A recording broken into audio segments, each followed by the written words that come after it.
Avec son pilote Jean Alesi, alors qu'on a dit pique-pendre sur les relations de ces deux hommes, eh bien tout va bien. Jean, est-ce que vous êtes prêt pour une bonne course? Forcément, je veux dire, avant le départ, on est toujours gonflé à bloc. Ma voiture a toujours très bien marché. Ici en qualification, il y a eu 2-3 problèmes de pression de pneus, mais sinon en condition de course, vraiment ça marche bien.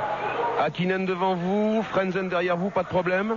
Non, de toute façon au départ, il n'y a vraiment aucun problème. Bon. Il faut juste faire attention à la première courbe, mais sinon j'arrive toujours à bien démarrer. Bon courage Jean Alesi. Flavio Briatore, est-ce que vous êtes confiant? La voiture, il a marché bien tout le week-end. Jean, il a fait un bon travail. Et aussi ce matin, on était bien. J'espère qu'il va bien, qu'on fait un bon pack. Très bien, merci Flavio. Alors que Jean-Luc Villemont nous montre la Benetton Renault d'Alesi et qu'il bascule maintenant vers Marc Minari et Olivier Panis. Alesi 6e, Panis 5e. Et oui, les deux hommes, Jean-Louis, sont ensemble sur la 3e ligne. Il y a 1 millième de seconde qui vous sépare, Olivier, de Jean. 1 millième qui change tout parce que c'est vous qui êtes du bon côté au départ sur cette 3e ligne. Oui, c'est vrai qu'on est du bon côté sur la grille, c'est important. Par contre, les Benetton démarrent toujours très bien, donc je pense que Jean a un petit avantage peut-être au premier freinage, mais pour une fois on peut peut-être très bien démarrer nous aussi, donc on va voir. Jean vient de confier à Jean-Louis Moncey qu'il n'y aura aucun problème, le départ va se passer très proprement. J'espère, en tout cas on a 72 tours à faire, donc c'est toujours dommage d'arrêter au premier virage. Bon, précisément un petit peu plus de 70 tours, Olivier. Combien d'arrêts au stand avec votre Prost cet après-midi? Je peux pas vous le dire. Bon, allez. Entre 1 et 2. Merci Olivier, bonne course pour cet après-midi.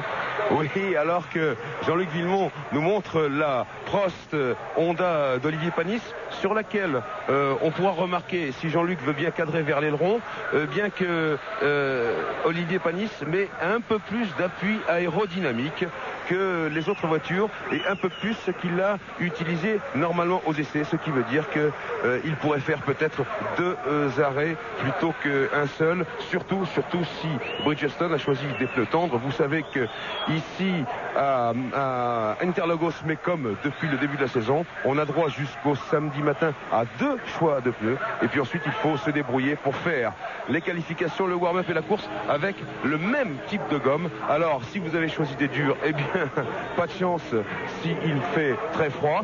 En revanche, beaucoup de chance s'il fait chaud. Ici, la température est à environ 20 degrés, Marc Minari, alors que ici, on détaille la McLaren Mercedes de Mika Hakkinen qui a très nettement dominé son équipier David Coulthard, qui était le vainqueur du Grand Prix d'Australie à Melbourne. Et regardez cette belle scène, vous en parliez tout à l'heure, il y avait Flavio Briatore et Jean Alesi. Maintenant, ce sont 2 patrons d'écurie, Ron Dennis, en compagnie de son ancien super conseiller technique et champion du monde à l'époque où il était pilote, bien sûr. C'est Alain Prost. Vous évoquiez Jean-Louis à l'instant David Coulthard. Il est 12e seulement sur cette grille de départ, le vainqueur de Melbourne.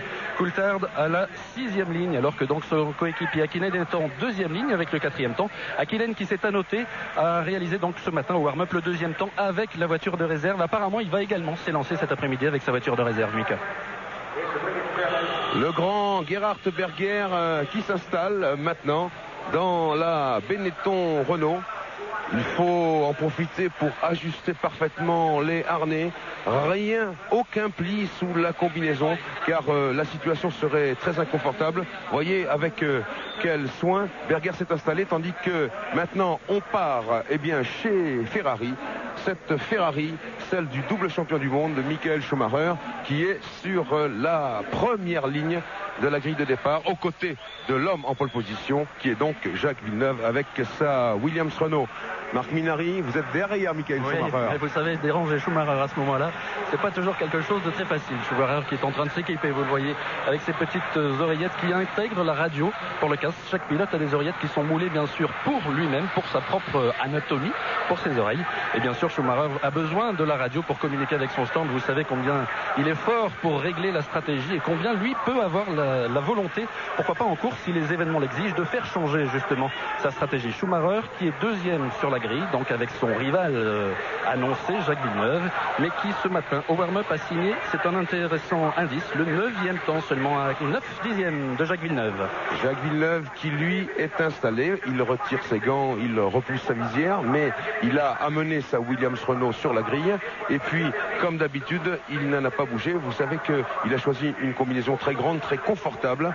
Il a soigné sa position dans la voiture depuis le stand de Williams Renault et il l'a amené amené sa Williams Renault ici en pole position sur la grille de départ d'Interlagos et il n'a plus bougé. Alors ce qu'on peut remarquer également, c'est que Jacques Villeneuve a choisi de partir avec assez peu d'appui aérodynamique, en tout cas beaucoup moins qu'à Melbourne en Australie, et ça c'est normal car il y a un grand secteur de ligne droite ici à Interlagos, et ce qui aide bien entendu Jacques Villeneuve, et vous allez le voir tout au long de ce Grand Prix, c'est qu'il est extrêmement rapide dans toute la remontée qui amène à cette ligne droite, et là c'est la puissance du moteur Renault qui parle, c'est là qu'il faut vraiment avoir beaucoup de puissance moteur. Jacques Villeneuve, dont on peut noter encore, Jean-Louis, qu'il a pulvérisé la pole de l'an dernier. Rappelez-vous, à Melbourne, il a battu la pole de 3 secondes. Ici à Interlagos, c'est 2 secondes de mieux que la pole position de 1996. Ils sont 9 pilotes à se tenir dans 1 seconde lors des qualifications, vous l'avez vu, y compris Damon Hill. Ça, c'est une bonne surprise. Le champion du monde est là-bas sur la 5e ligne avec sa TWR à rose. Et lui aussi a battu son temps de l'an dernier en étant à 1 seconde donc de la pole position de son ancien coéquipier québécois.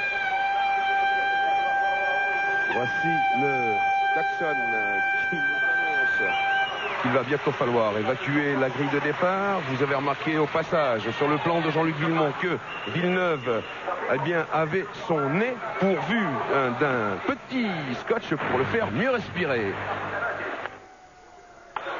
Villeneuve que Marc Minardi a rencontré, nous allons nous aussi le retrouver, Jacques Villeneuve, tout de suite. 2 questions, 2 mots sur le warm-up d'abord de ce matin. Comment ça s'est passé? Ça s'est passé assez bien. La voiture est... Je crois que les réglages de la voiture sont meilleurs que ceux d'hier. On avait des vieux pneus et le plein d'essence, donc ça marchait pas mal. Bon, en course, vous avez Irvine très loin derrière cette fois-ci, donc théoriquement, après le départ, ça doit bien se passer. Disons que ça risque d'être un petit peu plus calme au départ, donc tant mieux, mais on sait jamais, tout peut arriver. Et je crois que ça va être une des courses les plus physiques qu'on a eu à date en F1, donc il va falloir être sûr de prendre les premiers tours tranquilles et de rallier l'arrivée. Votre rival désigné, c'est vous qui le désignez, c'est Michael maintenant, et vous êtes tous les deux ensemble devant. Il va y avoir de la bagarre et vous aimez ça?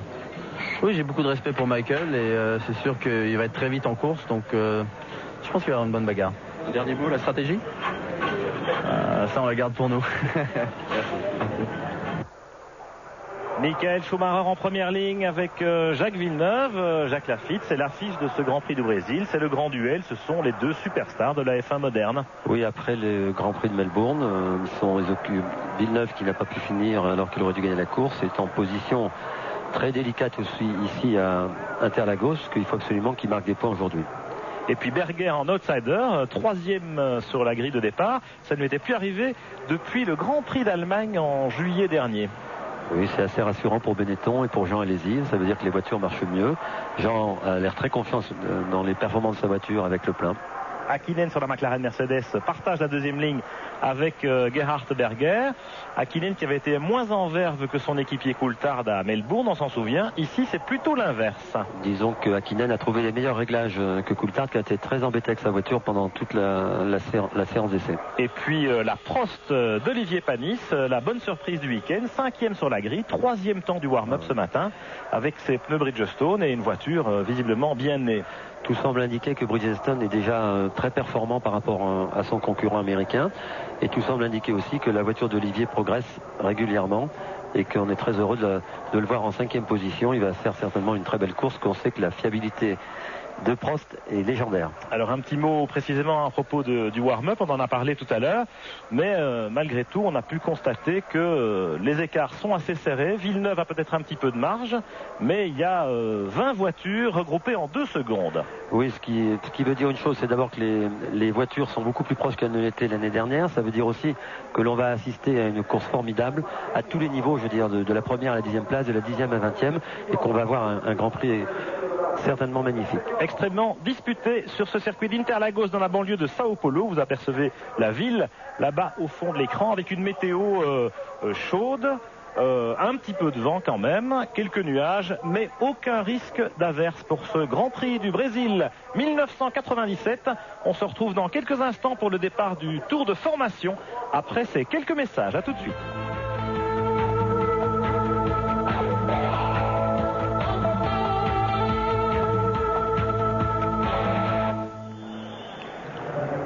retour à Sao Paulo pour ce Grand Prix du Brésil de Formule 1, la deuxième manche du championnat du monde 1997, la 599e épreuve de l'histoire de ce championnat du monde depuis la création de la Formule 1 en 1950. Avec cette grille de départ d'Interlagos, Gerhard Berger ici très concentré dans sa Benetton Renault. Gerhard Berger qui a un beau coup à jouer, troisième sur la grille juste derrière. Villeneuve et Schumacher, les favoris de ce Grand Prix du Brésil, un Grand Prix très ouvert, même si Villeneuve a quand même dominé tous les essais, Jacques Lafitte, un Grand Prix avec beaucoup d'incertitudes, une course qui s'annonce très tactique avec le choix des pneumatiques et les arrêts au stand. Bien sûr, Villeneuve a l'air d'être très supérieur aujourd'hui, il était beaucoup plus à Melbourne et on s'aperçoit que les débuts de course peuvent être tonitruants et vont peut-être changer, mais ce qui est très important et très agréable ici, c'est de voir qu'il y a une dizaine de voitures qui peuvent être en tête de la course aujourd'hui. Si Jacques Villeneuve et Saoulien Treneau ne les partent pas directement en tête, mais c'est vrai qu'on va avoir un Grand Prix étonnant parce que de la première à la 20e place, les voitures sont très près. Tous les pilotes, les écuries ont énormément travaillé entre Melbourne et ici Interlagos et ça vous donne une grille de départ qui est assez impressionnante. C'est très rare même d'avoir aussi peu d'écart entre le premier et le 20e. Alors les pilotes, Jacques, dans ce moment qui précède le départ précisément, là on voit que les mécaniciens dégagent la grille de départ. Les 22 voitures qualifiées vont s'élancer pour ce tour de formation. Que font les pilotes pendant le tour de formation? Déjà ils essayent de ne pas caler au départ pour évidemment ne pas partir perdre leur place sur la grille. Et ensuite de ça, je crois on est en train de penser comment allons prendre un bon départ pour ne pas perdre l'avantage des essais qualificatifs, parce que c'est très difficile d'être dans les premières lignes et on peut aussi bien à partir d'un départ perdre complètement. Vous avez vu le départ du tour d'information, Jean Alesi qui a énormément accéléré pour faire chauffer ses pneus arrière. Et pour nettoyer peut-être un peu la piste à l'emplacement de son... Oui, si c'est que Jean a failli rentrer dans la voiture qui était devant, vous avez vu, il a obligé de faire un petit écart assez brutal. On aurait même pu penser que c'était le départ du Grand Prix. Alors un très beau circuit, Interlagos, qui serpente entre les lacs Interlagos, ici au sud de Sao Paulo, au Brésil. Un circuit très exigeant, Jacques, nous allons le boucler 71 fois pendant ce Grand Prix, 307 km. Un circuit très exigeant, aussi bien pour les châssis que pour les moteurs, aussi bien pour les machines que pour les hommes. Oui, pour les hommes, il faudra noter qu'Interlagos est un des rares circuits dans le championnat du monde de Formule 1 où l'on tourne à gauche à l'envers des aiguilles d'une montre avec Imola et que de ce fait, comme c'est le deuxième Grand Prix de la saison, les pilotes ont beaucoup plus de problèmes parce qu'on s'aperçoit qu'il y a 3 virages à droite et 9 à gauche sur ce circuit et que les coups des pilotes sont plus habitués à partir et à avoir une musculation plus forte. Alors beaucoup de bosses aussi sur ce tracé et donc beaucoup de petites difficultés pour les réglages des voitures, pour avoir un bon équilibre, les pressions des pneus, tout ça est important. Et dans ce tour de formation, cet ultime tour de chauffe, eh bien les pilotes précisément surveillent tout ça. Ils surveillent d'abord de chauffer les pneus à bonne température pour faire un départ correct, parce que le premier tour est toujours très important au départ d'une course de Formule 1. Et vous avez vu les pilotes à droite, gauche, essayant de faire chauffer les pneus, le bord des pneus.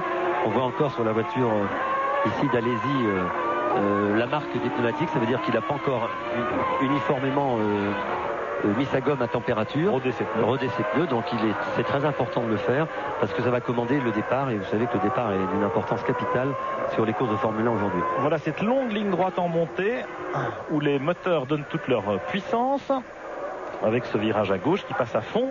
La petite ligne blanche qui délimite la piste de décélération là-bas, eh bien, il y a eu des petits problèmes aux essais, les pilotes n'avaient pas le droit de la couper, et puis finalement, pour la course, tout est rentré dans l'ordre. Ils pourront prendre leur trajectoire normalement. Alors les voilà qui arrivent donc sur la grille. Vous voyez, la piste est un petit peu inclinée. On voit la voiture de sécurité là-bas tout à fait à droite qui va fermer la marche. Villeneuve qui s'installe à droite, Schumacher à gauche. Villeneuve... tempête sous un casque à ce moment-là, Jacques, c'est important. Il a fait beaucoup d'essais de départ. Il a loupé son départ à Melbourne. Il est sur la bonne position de la grille, comme Olivier Panis d'ailleurs, sur le côté droit de la piste qui est beaucoup moins poussiéreuse qu'à gauche. Et en général, on part mieux.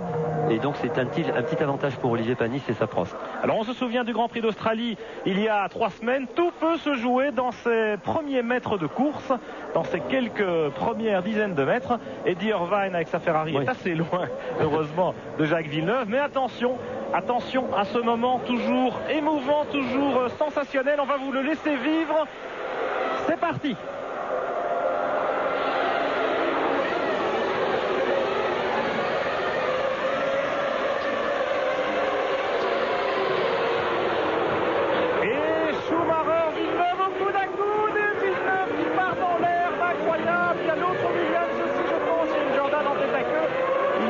puisque c'est Schumacher, incroyable, Villeneuve qui a été contraint de partir dans l'herbe. Schumacher à côté de lui, Jacques qui a un petit peu poussé, joué des coudes. Ben, vous savez, on avait dit que la position à droite était la meilleure. En fait, Schumacher s'est infiltré tout de suite à la corde. Et Stewart qui a calé sur la grille. Avait calé sur le départ. On voyait les drapeaux agités même avant le départ. Alors attention, la Stewart là-bas sur la grille, parce qu'il va falloir la dégager avant que ces messieurs n'arrivent pour boucler leur premier tour avec Schumacher devant Berger, Panis troisième, et puis la McLaren de Hakkinen. Drapeau rouge parce qu'il y a la Stewart évidemment qui est complètement bloquée là-bas. Je pense que c'est la voiture de Magnussen.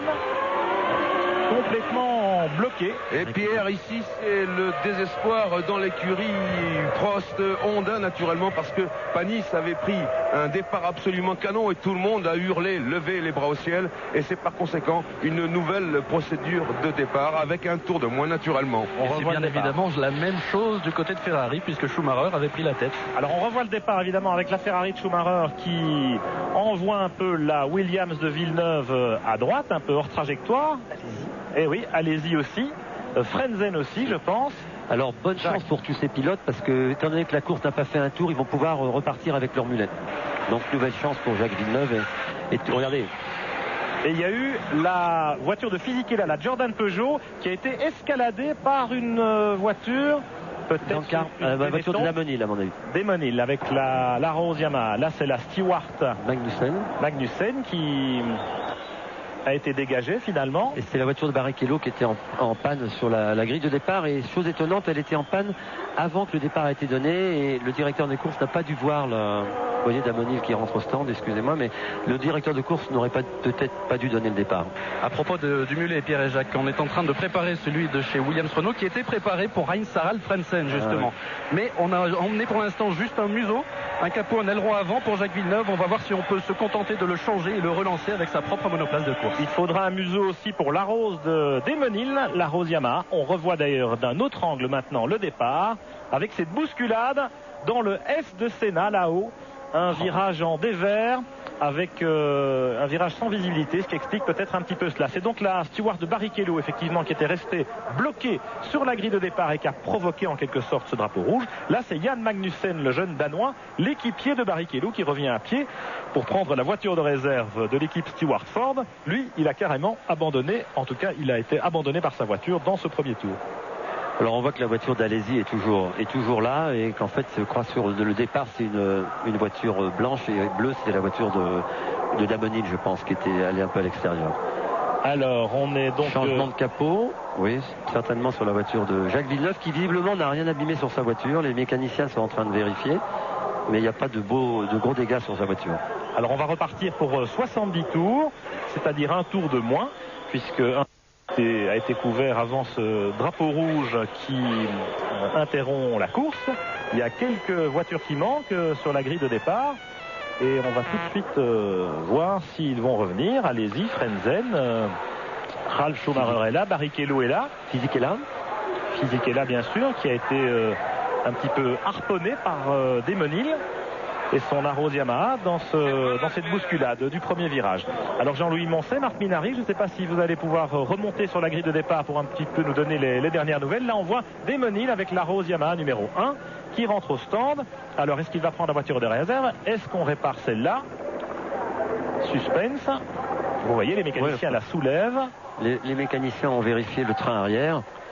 Et puis changement de capot avant et de museau pour Jacques Villeneuve aussi. Alors je vous propose qu'on retourne à Paris pour tourner une petite page de pub, et on revient ensuite à Interlagos pour vivre le départ, le bon cette fois, espérons-le, de ce Grand Prix du Brésil de Formule 1. Retour à Sao Paulo pour ce Grand Prix du Brésil de Formule 1 sur les circuits d'Interlagos. On pousse une Ferrari, vous le voyez, c'est la voiture de réserve de la Scuderia qu'on amène pour Eddie Irvine, qui a été une des victimes de ce carambolage au départ du Grand Prix du Brésil, départ qui va être redonné dans quelques minutes pour 70 tours de course au lieu de 71.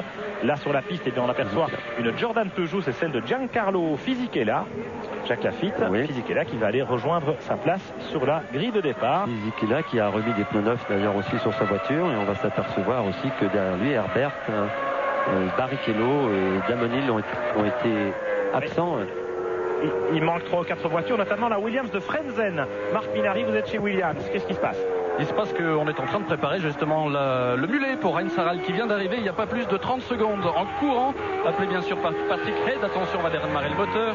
L'homme qui est en train d'équiper Heinz Harald Frenzen, c'est Karl Gaden, le chef mécano. Vous voyez cet homme qui a la queue de cheval, peut-être c'est lui le chef mécano et qui a beaucoup briefé Frenzen sur les arrêts au stand notamment. On aura peut-être l'occasion d'en reparler. Et puis il y a le blond, le team manager Dickie Stanford qui s'occupe aussi de la manœuvre. Et vous voyez l'inquiétude actuellement Williams parce que enfin le moteur. Oui, le moteur V10 Renault qui résonne et Heinz Harald Frenzen qui va repartir sur la voiture de réserve de l'écurie Williams Renault. Le voilà qui s'élance et qui va aller rejoindre la grille comme Fisichella qu'on aperçoit là et qui se faufile jusqu'à sa place en 4e ligne. Une très bonne performance de Fisichella, 7e temps des essais ici à Interlagos. C'est donc une procédure de départ qui recommence à 0. Les pilotes qui repartent avec les voitures de réserve, comme Eddie Irvine, ici avec la Ferrari de réserve, le mulet de la Scuderia Ferrari. Eh bien, les pilotes vont pouvoir se remettre à leur place sur le grille de départ, Jacques. Oui, ce qui était très important pour le déroulement de ce Grand Prix, parce que ça éliminait instantanément 4 bonnes voitures de la grille, et ça faisait un trou. Malheureusement, effectivement, Olivier Panis avait pris un excellent départ, mais je crois qu'un départ suivant, ça sera la même chose. Alors Frenzen sur la Williams Renault va aller se remettre en position. Sur la 4e ligne de la grille, seulement 8e place pour Frenzen. C'est une grosse déception de ce début de saison, Jacques. L'écart incroyable entre Villeneuve et Frenzen chez Williams Renault. On attendait mieux du pilote allemand. Oui, absolument. On s'est aperçu que pendant tout le week-end, il y a eu des gros problèmes de train arrière et il a beaucoup de mal à résoudre ces problèmes de train arrière sur sa voiture qui saute beaucoup et effectivement la voiture est beaucoup moins performante que celle de son coéquipier. Voilà, Frenzen qui retourne se placer là-bas et qui boucle ce tour de chauffe, ce dernier tour de formation. Alors Jacques, on va revoir évidemment le départ.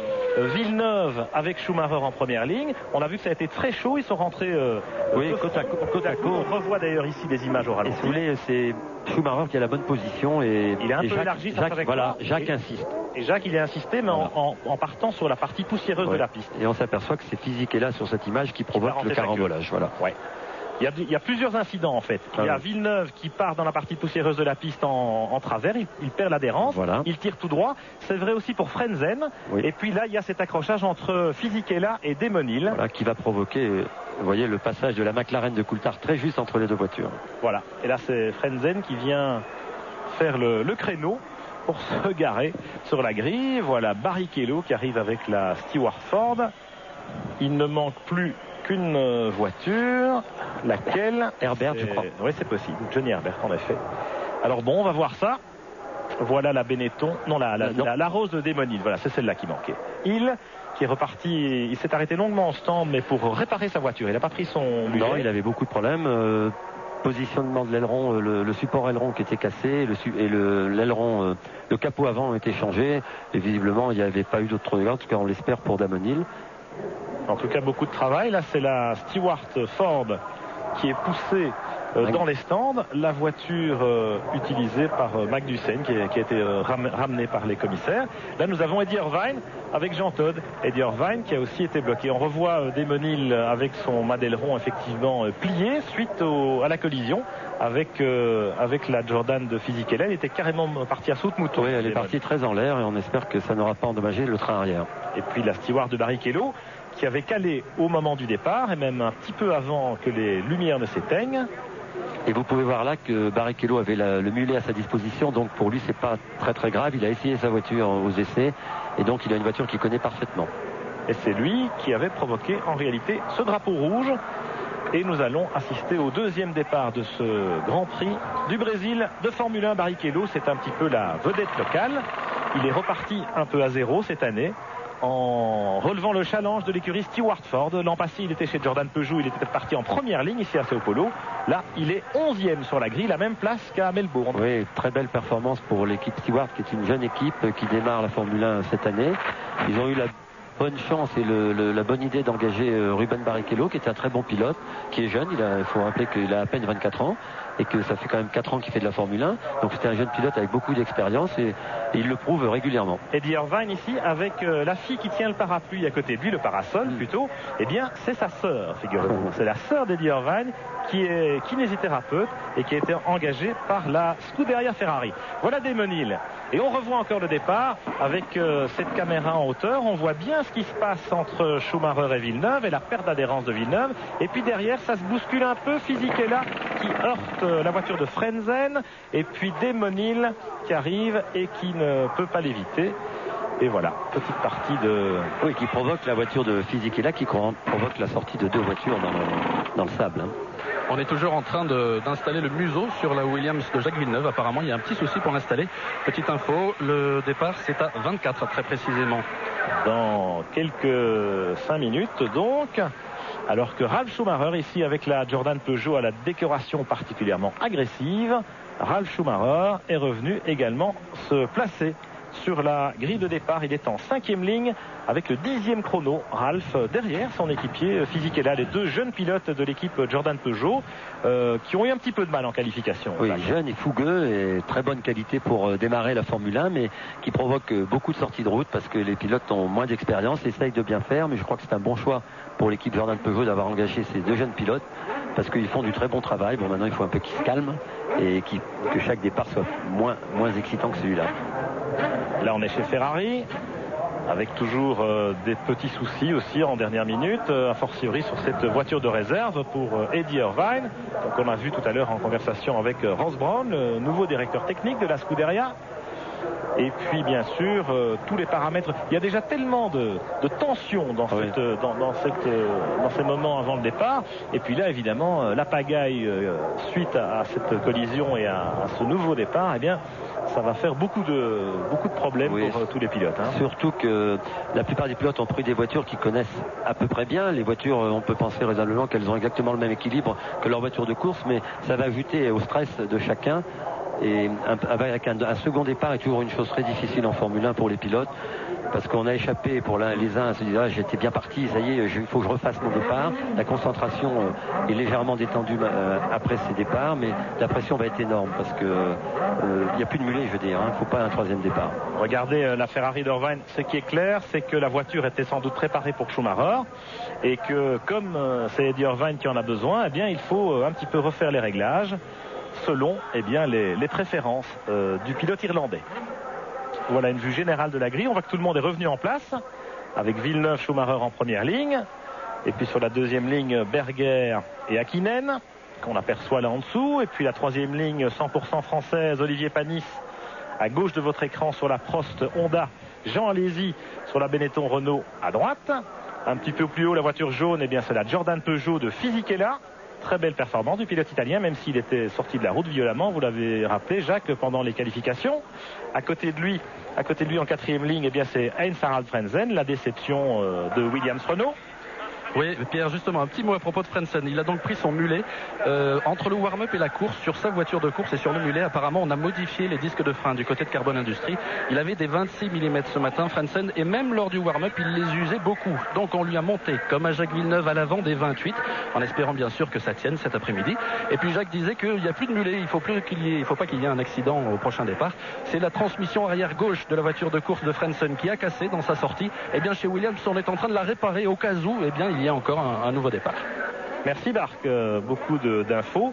Et puis ces problèmes de frein chez Williams Renault qui avait provoqué la perte de Frentzen en Australie. Jacques, qu'est-ce qu'on peut en dire? Alors Frentzen, on peut en dire une chose, c'est qu'il conduit pour la première fois avec une seule pédale, enfin 2 pédales, l'accélérateur et la pédale de frein, et qu'il doit freiner avec le pied gauche et qu'il n'a pas encore très bien en main ou dans le pied en tout cas l'utilisation de ce système, et que vraisemblablement, après avoir vu les gens de Carbon Industries, il appuie un peu trop longtemps sur sa pédale, fait donc chauffer plus ses freins, et comme les freins chauffent plus, il les use plus, ce qui a expliqué ce désastre de Melbourne où on a vu son disque exploser parce qu'il n'y a plus de matière. Et puis le problème chez Williams aussi, c'est que les étriers de frein ne supportent pas de disques plus épais que les 28 mm dont vous parliez, Marc.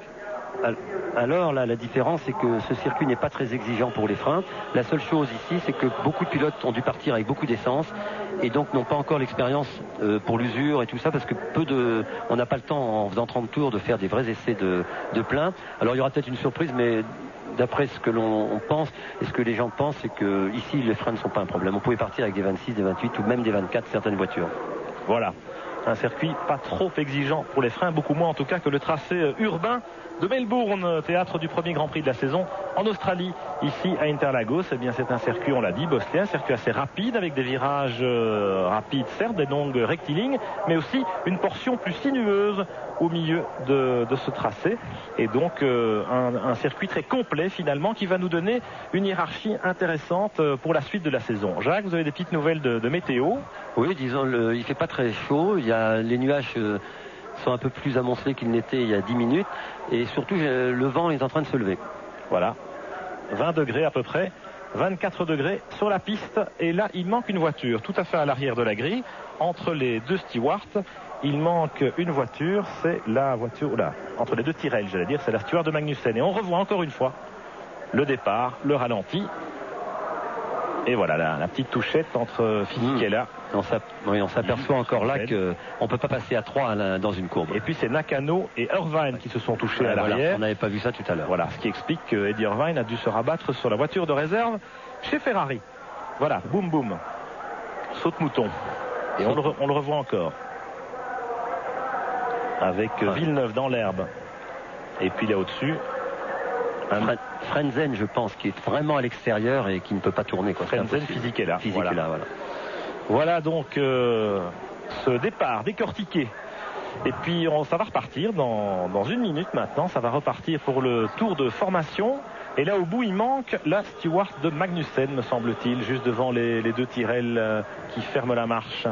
Alors Pierre, une petite précision, la course naturellement va repartir pour sa distance totale intégrale, c'est-à-dire 72 tours. C'est seulement dans le cas d'un faux départ avec la procédure jaune qu'on réduit d'un tour. Là tout le monde a ravitaillé et donc on repart pour un Grand Prix du Brésil de 72 tours à parcourir complètement. Merci de cette précision Jean-Louis, vous faites bien de le souligner. 72 tours, c'est tours de formation inclus. Donc en course, ce sera bel et bien 71 tours. Là, vous avez la Stewart Ford de Magnussen telle qu'elle a été abandonnée par le pilote danois tout à l'heure dans le premier tour de course. Magnussen est donc reparti dans les stands avec la voiture de réserve de Stewart et j'ai l'impression qu'il n'a pas pu rejoindre la grille dans les délais. Et chez Ferrari, vous voyez que pour boucler les ceintures d'Eddie Irvine, eh bien là encore, il faut bosser parce que les harnais étaient réglés pour Schumacher. Pour Schumacher, et que c'est très difficile en 10 minutes de faire tout ça. Il a beaucoup de chance. Normalement, il devrait partir plus loin, mais bon, il est parti à sa place. C'est vrai que normalement, les mécaniciens n'avaient plus le droit d'intervenir sur la voiture au moment du feu vert. Je pense qu'il y aura une réclamation. C'est pas impossible. Allez. Jean, allez-y, vous l'avez vu, reparti en pneu neuf sur la Benetton Renault. Alors pour Villeneuve, on en parlait dans le premier tour de formation, Jacques, il ne faut pas louper son départ. Villeneuve a déjà raté son départ à Melbourne. L'an dernier, on se souvient que les Williams Renault étaient pas toujours les plus promptes, alors qu'elles occupaient presque systématiquement la première ligne de la grille. Entre le Grand Prix d'Australie et le Grand Prix du Brésil, eh bien, Williams Renault a fait des essais au circuit Paul Ricard en France. Villeneuve a notamment multiplié les entraînements de départ proprement dit, mais il nous a dit pendant la semaine, finalement, au plus on en fait, au plus on y pense, et au plus psychologiquement on risque encore de se louper. La preuve vient d'être faite, je veux dire, Villeneuve est parti correctement, mais Schumacher l'a quand même surpris. Schumacher qui prend toujours d'excellents départs, et vous verrez que souvent Schumacher fait cirer ses roues pour mettre de la gomme à l'endroit où il y en a très peu, parce qu'il y a beaucoup de poussière, et qui se repositionne exactement au même endroit pour avoir une meilleure adhérence à l'impulsion du départ. Alors, Schumacher, Villeneuve en première ligne, ils ont été au coude à coude et c'est vraiment un petit peu à l'intox que ça s'est joué au moment de plonger dans ce virage aveugle, ce fameux S de Senna. Villeneuve sait que Schumacher l'a déjà fait une fois, il va être d'autant plus prudent peut-être. Oui, et puis surtout il faudrait que Jacques Villeneuve pense qu'à partir du moment où la voiture est à côté de soi dans une courbe, où l'on tourne à gauche, que la voiture est sur votre gauche à votre hauteur, c'est fini, la trajectoire est prise et qu'on ne peut plus insister. Donc il faut avoir la volonté ou le courage de lever le pied, mais dans un départ, il y a peut-être 2-3 voitures derrière Schumacher et il n'avait pas envie de se retrouver 4 ou 5e. Et puis il n'a peut-être pas voulu non plus céder dans la mesure où s'il restait de front dans le gauche, eh bien le virage suivant est à droite et là il aurait peut-être pu avoir l'avantage. Oui, mais malheureusement il y a beaucoup de poussière à l'extérieur dans ce genre de Grand Prix, à l'extérieur de la trajectoire. Et on a vu qu'il a perdu instantanément tout adhérent, Jacques Villeneuve, en essayant de tourner à 2 de front dans ce fameux S de Senna. Alors voilà la grille qui se repositionne. 22 voitures qualifiées. On sait que les 2 Lola nous ont quittés. Pas qu'elles ne se sont pas qualifiées comme en Australie, mais carrément elles ne se sont pas présentées aux essais de ce Grand Prix du Brésil suite à un problème économique pour cette petite équipe qu'on ne verra plus. Attention, deuxième départ de ce Grand Prix du Brésil. Les feux rouges s'éteignent et ça repart. Très bon départ de Jacques Villeneuve. Et de Schumacher. Attention à Kynen qui bloque ses roues au freinage. Et puis les Benetton avec Berger, Alesi et Panis 6e. Alors qu'il était 3e tout à l'heure. Mais tout se passe bien. Ah, Katayama avec la Minardi et un commissaire. Oui, les commissaires brésiliens sont parfois un peu empotés. Enfin, il s'est fait rouler dessus par la roue arrière de la voiture du petit japonais. Attention, ça se bouscule avec les 2 de Jordan Peugeot là-bas au freinage du bout. Et c'est Schumacher, Villeneuve qui ont déjà fait le trou. Avec Hakkinen, 3e. Schumacher en tête. C'est pas mal parce qu'il va avoir du mal, Villeneuve, pour le doubler. Oui, ça va nous faire un bien plus beau Grand Prix. C'est difficile de doubler. Schumacher, vous allez voir, on ne le passe pas comme ça et ça présage la suite d'événements très très agréable. Malheureusement, Olivier est en 6e position, un moins bon départ. Alors ce matin au warm-up, petite information pour vous donner une idée de ce qui va se passer dans les tours qui viennent. Villeneuve avait réussi son meilleur tour en 1:17.4, c'était le meilleur temps des essais libres. Schumacher était seulement 9e en 1:18.3.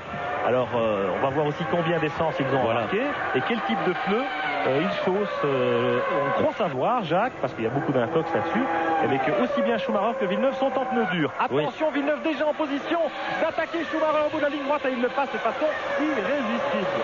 On pourrait penser que Jacques Villeneuve part avec moins d'essence que Schumacher et qu'il a peut-être des pneus plus tendres vu la facilité avec laquelle ça ne présage rien de bon. Schumacher s'était doublé à l'aspiration. Avec beaucoup d'aisance. Ah oui, étonnant. Alors le classement, fin du premier tour. Villeneuve, Schumacher. 3e Hakkinen, 4e Berger, 5e Alesi, 6e Panis, 7e Demonil avec la Rose Yamaha, très beau départ. 8e Coulthard qui était 12e sur la grille, bien joué aussi. 9e et 10e les 2 Jordan Peugeot, Fisichella et Ralf Schumacher. 11e Johnny Herbert sur la Sauber, 12e Barrichello avec la Stewart, 13e seulement Heinz Harald Frentzen avec la seconde Williams Renault. Ça c'est une catastrophe pour le pilote allemand. La Minardi de Katayama est poussée dans les stands. L'autre Minardi, Arnaud Trulli, est 14e devant la Ferrari d'Irvine, 15e, la Rose de Diniz, 16e, la Sauber de Larini, 17e, la Prost de Nakano, 18e, et puis les 2 Tyrrell de Salo et Verstappen, 19 et 20e. Villeneuve qui coupe la ligne blanche. Oui, il s'en sert. Il peut, c'est autorisé pendant la course. Et il bombarde, Jacques, avec la Williams Renault. On croyait qu'il aurait du mal à doubler Schumacher. Et vous avez vu avec quelle facilité, avec peut-être 15 ou 20 km/h de mieux. Oui. Très étonnant le dépassement de Jacques Villeneuve. Il a une voiture très performante, un peu moins d'appui certainement que Michael Schumacher. Moins de problèmes sur les bosses et donc une voiture plus agréable à conduire et plus facile, et on s'en aperçoit là. Regardez le dépassement exceptionnel.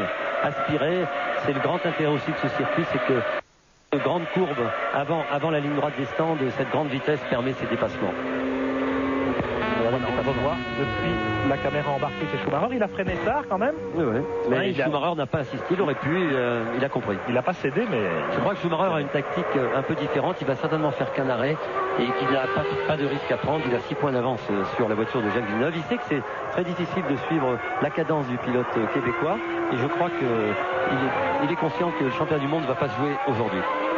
Alors entre Villeneuve et Schumacher, effectivement, c'est la bagarre pour le titre de champion du monde qui est en train de se jouer, qui commence en réalité, puisque nous avons encore 16 courses avec celle-ci au programme de la saison 97. Une très longue saison et déjà l'avantage pour Schumacher, 6 points d'avance au championnat sur Villeneuve, puisque le pilote allemand s'était classé 2e au Grand Prix d'Australie, où Villeneuve, on s'en souvient, était rentré bredouille. On s'aperçoit que Jacques Villeneuve tourne presque 2 secondes plus vite que Michael Schumacher, qui lui aussi est un peu moins rapide que les deux Benetton et la voiture de Panis derrière. Et ça veut dire que Schumacher a beaucoup d'essence et certainement des pneus durs. Alors Berger a pris la 3e place à Hakkinen, ce qui veut dire que les Benetton Renault sont bien dans le coup également en ce début de course. Mais pour suivre la cadence de Villeneuve, regardez à quelle vitesse il prend la poudre d'escampette là-bas. Jacques, c'est impressionnant. Oui, c'est plus d'une seconde au tour, 1 seconde dans le dernier tour. Il faut savoir que Michael Schumacher tourne en 1,20,11 et que Panis sur la Prost tourne en 1,25, c'est-à-dire que c'est très proche. Et Villeneuve a tourné en 1,19,0 dès son 2e tour. Très à l'aise le pilote canadien. Sa Williams Renault, il la connaît bien. Il est parvenu à parfaitement bien la régler, bien l'équilibrer pour ce difficile circuit d'Interlagos, contrairement à son équipier Frenzen. Alors il faut savoir que Frenzen a eu beaucoup de problèmes d'amortisseur pendant les essais. On s'est aperçu hier en démontant la voiture qu'il y avait un amortisseur qui était cassé et on espérait qu'il aurait réussi à régler sa voiture, mais il a perdu beaucoup de temps. Et puis il n'a pas tout à fait l'expérience de Villeneuve dans cette équipe Williams, très exigeante aussi. Voilà Villeneuve au freinage du bout. Voilà Schumacher avec Berger qui revient. Hakkinen, allez-y, Panis. Très à l'aise. Il suit bien la cadence. Et puis Desmenil avec Coulthard. Et les deux Jordan Peugeot. Frenzen. Une superbe bagarre, en tout cas dans le peloton. Derrière Villeneuve qui a fait le trou. 3 secondes et demie d'avance déjà pour Jacques Villeneuve.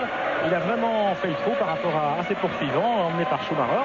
Mais dans le peloton, vous l'avez vu, les bagarres sont très intéressantes. Comme nous le prévoyons, une formidable bagarre à l'arrière. Il va y avoir des bagarres partout aujourd'hui, à tous les niveaux, de la 10e à la 20e. Les voitures sont très proches. Vous avez vu la bagarre entre Coulthard, Hill et Irvine et tout. Ça va être fantastique. Et puis les Jordan Peugeot qui sont là avec eux aussi. Jacques Villeneuve en tout cas très à l'aise en début de course. Les positions, eh bien, suppose que vous suivez ça de très près. C'est le moment de jouer avec nous au concours Top Position.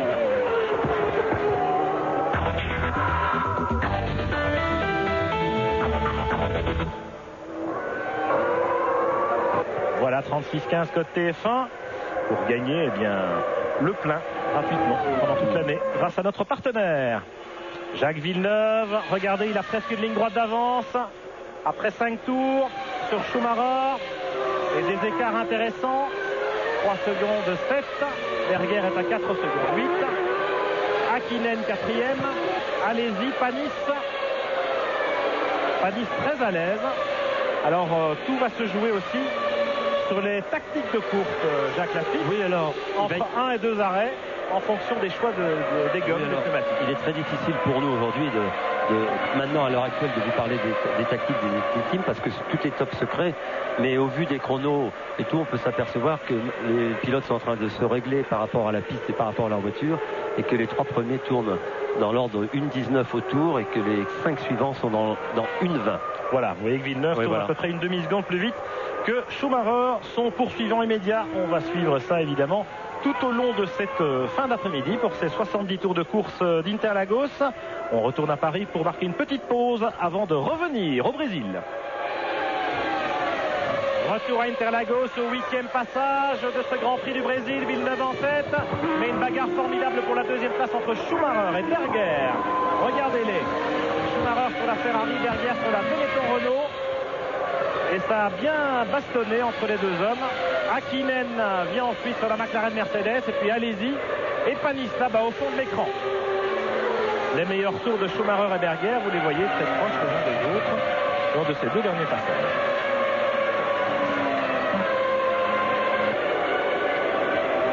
Alors on va essayer de revoir ce qui s'est passé entre Schumacher et Berger. Regardez-les. Voilà le freinage du bout. Berger qui a oublié de freiner à la corde. Il s'infiltre. Jacques Lafitte. Oui, c'est un pitch formidable. Alors, c'est pas comme ça s'est passé tout à l'heure avec Jacques Villeneuve. Schumacher reste à droite et va récupérer la bonne trajectoire. Donc, on croyait que Berger avait doublé, non. Et Schumacher a tenu le coup et la piste a dû se nettoyer un peu après les passages des autres voitures. Mais Berger est beaucoup plus rapide en ligne droite, ce qui tendrait à expliquer que Schumacher, pour régler sa voiture, a beaucoup plus d'appui que Berger. Et puis une impression qu'on peut en regarder dans la ligne droite. Il déboîte assez facilement, comme l'avait fait Jacques Villeneuve. Mais C'est un peu plus difficile. Une meilleure vitesse de pointe indiscutablement pour les Benetton Renault.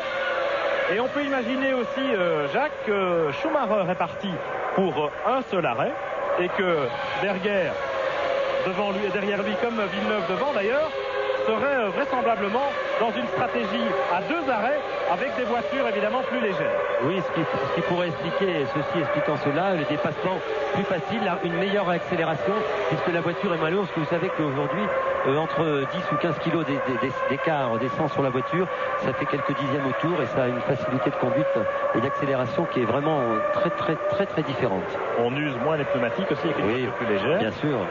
On accélère mieux. Ouais. Regardez son freinage là-bas à l'épingle en première. Eh bien, il retarde ses freinages. Il attaque. Il est en 1.18.6 déjà, alors que nous avons bouclé 9 tours sur les 72 que compte ce Grand Prix du Brésil. Schumacher deuxième à 8 secondes. Berger troisième à 9 secondes. Hakkinen quatrième à 11 secondes. Jean Alesi cinquième dans les roues du Finlandais. 6e Olivier Panis à 13 secondes. Desmenil occupe toujours la 7e place avec la Rose Yamaha, mais à 19 secondes du leader. David Coulthard est 8e sur la McLaren Mercedes. 9e Fisichella Jordan Peugeot. 10e Ralf Schumacher avec l'autre Jordan Peugeot.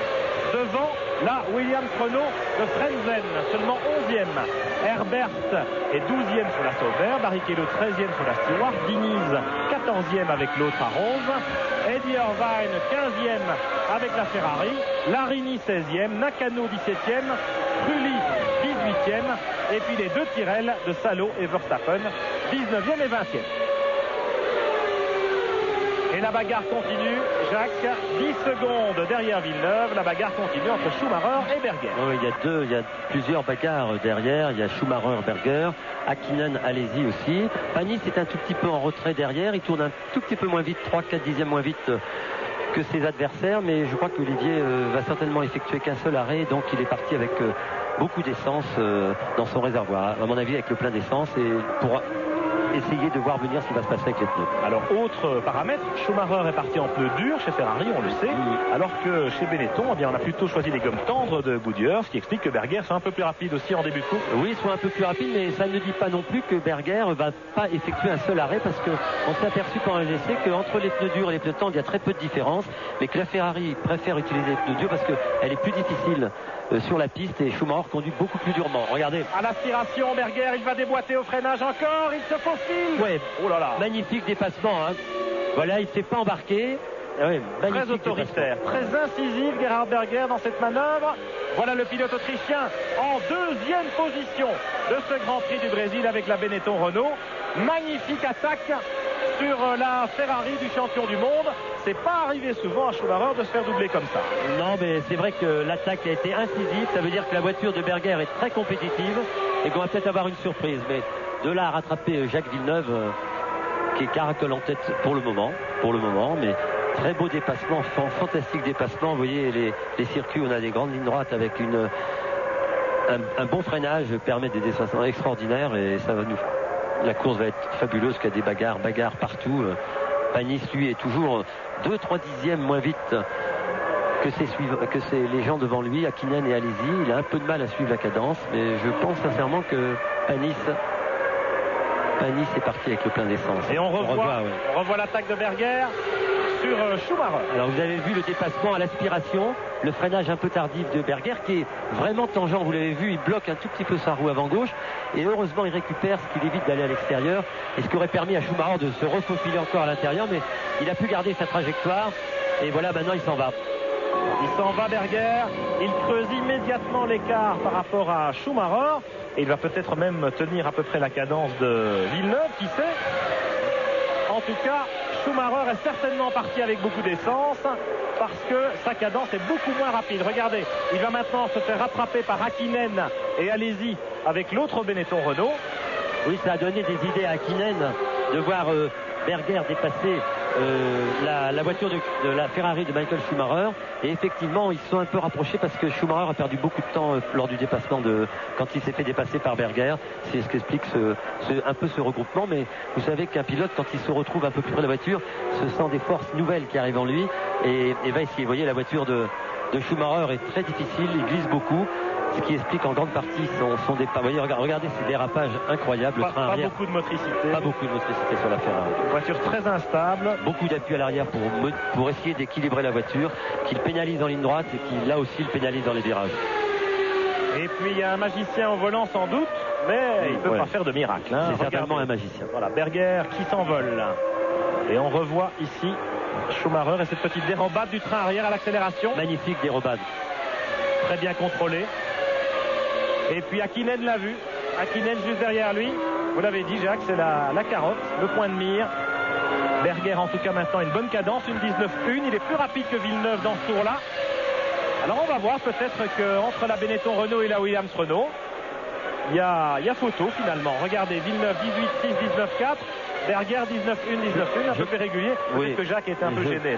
Je pense que Jacques non seulement n'a peut-être pas été gêné, mais qui contrôle parfaitement la situation et que quand il sent l'écart diminuer avec Berger, vous lui remet un petit coup de boost et il tourne en 1.18. Il n'y a pas beaucoup. Je ne pense pas que Berger va tourner facilement en 1.18. Regardez, il attaque le pilote autrichien au volant de sa Benetton. Il est à l'attaque. Très motivé, Berger, parce qu'il y a longtemps qu'il n'a plus été en position d'être aussi compétitif. C'est le vétéran des Grands Prix, Gerhard Berger. Et il aimerait bien, évidemment, regoûter aux joies du podium, qui sait, à la victoire. Il y a longtemps qu'il ne s'est plus imposé à la régulière. Gerhard, c'était à Hockenheim en 1995, encore chez Ferrari à l'époque.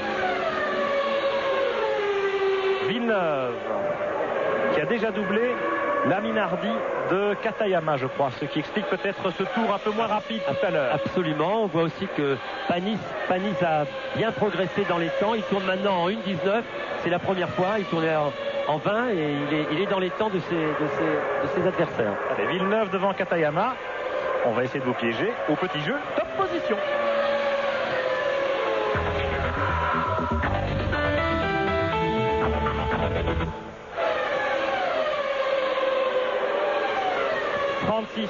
Code TF1 pour jouer avec nous au jeu Top Position. Vous donnez les 3 pilotes qui occupent les 3 premières places à ce stade du Grand Prix.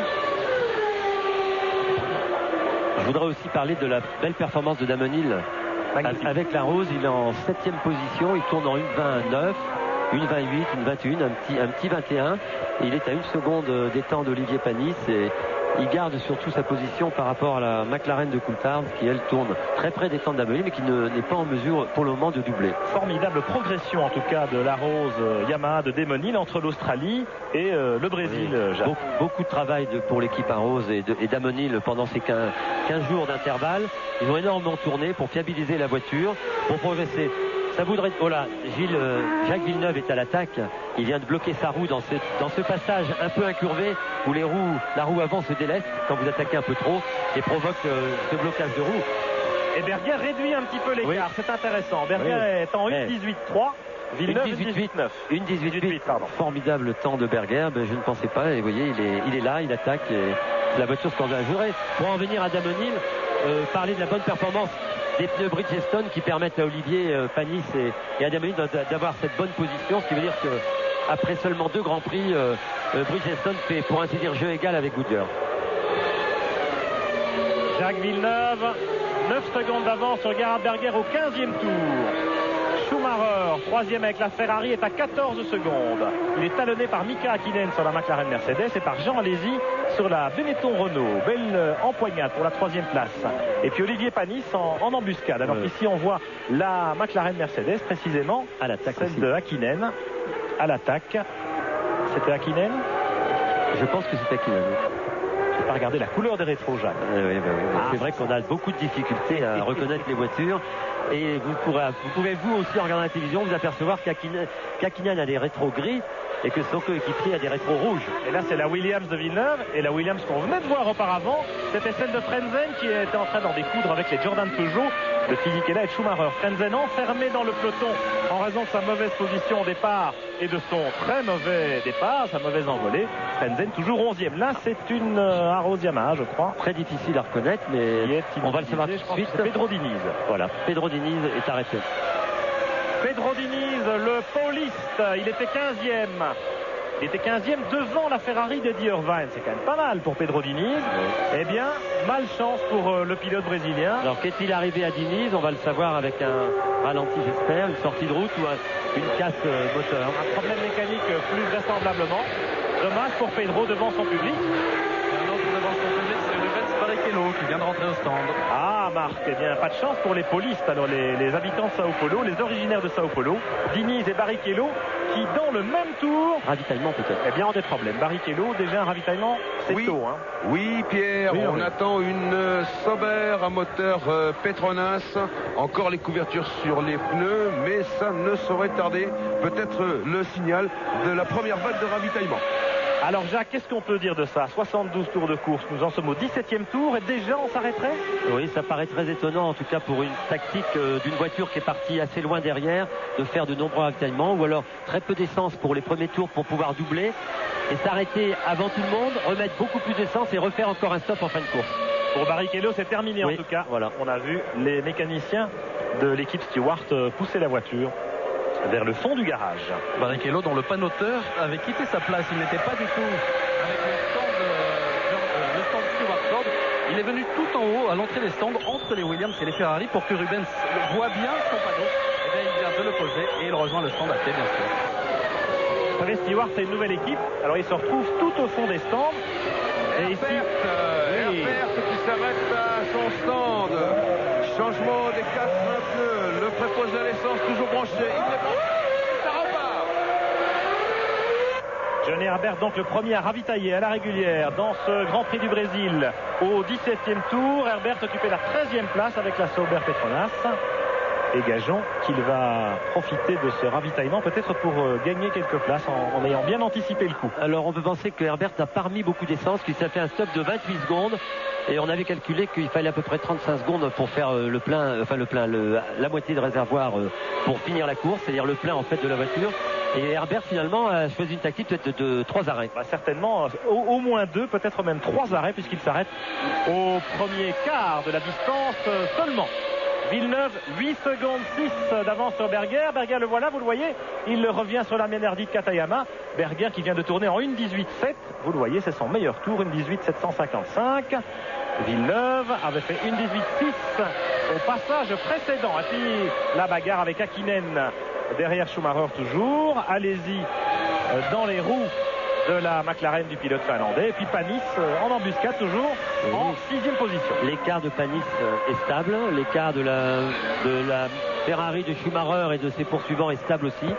Les voitures ont à peu près les mêmes performances. Il va être très difficile pour ces pilotes de faire la différence. Arrêt de Mika Salo. Avec la Tyrrell. Tyrrell qui ne sont pas trop à la fête et qui multiplie également les arrêts, les ravitaillements, les changements de pneumatiques dans ce Grand Prix du Brésil.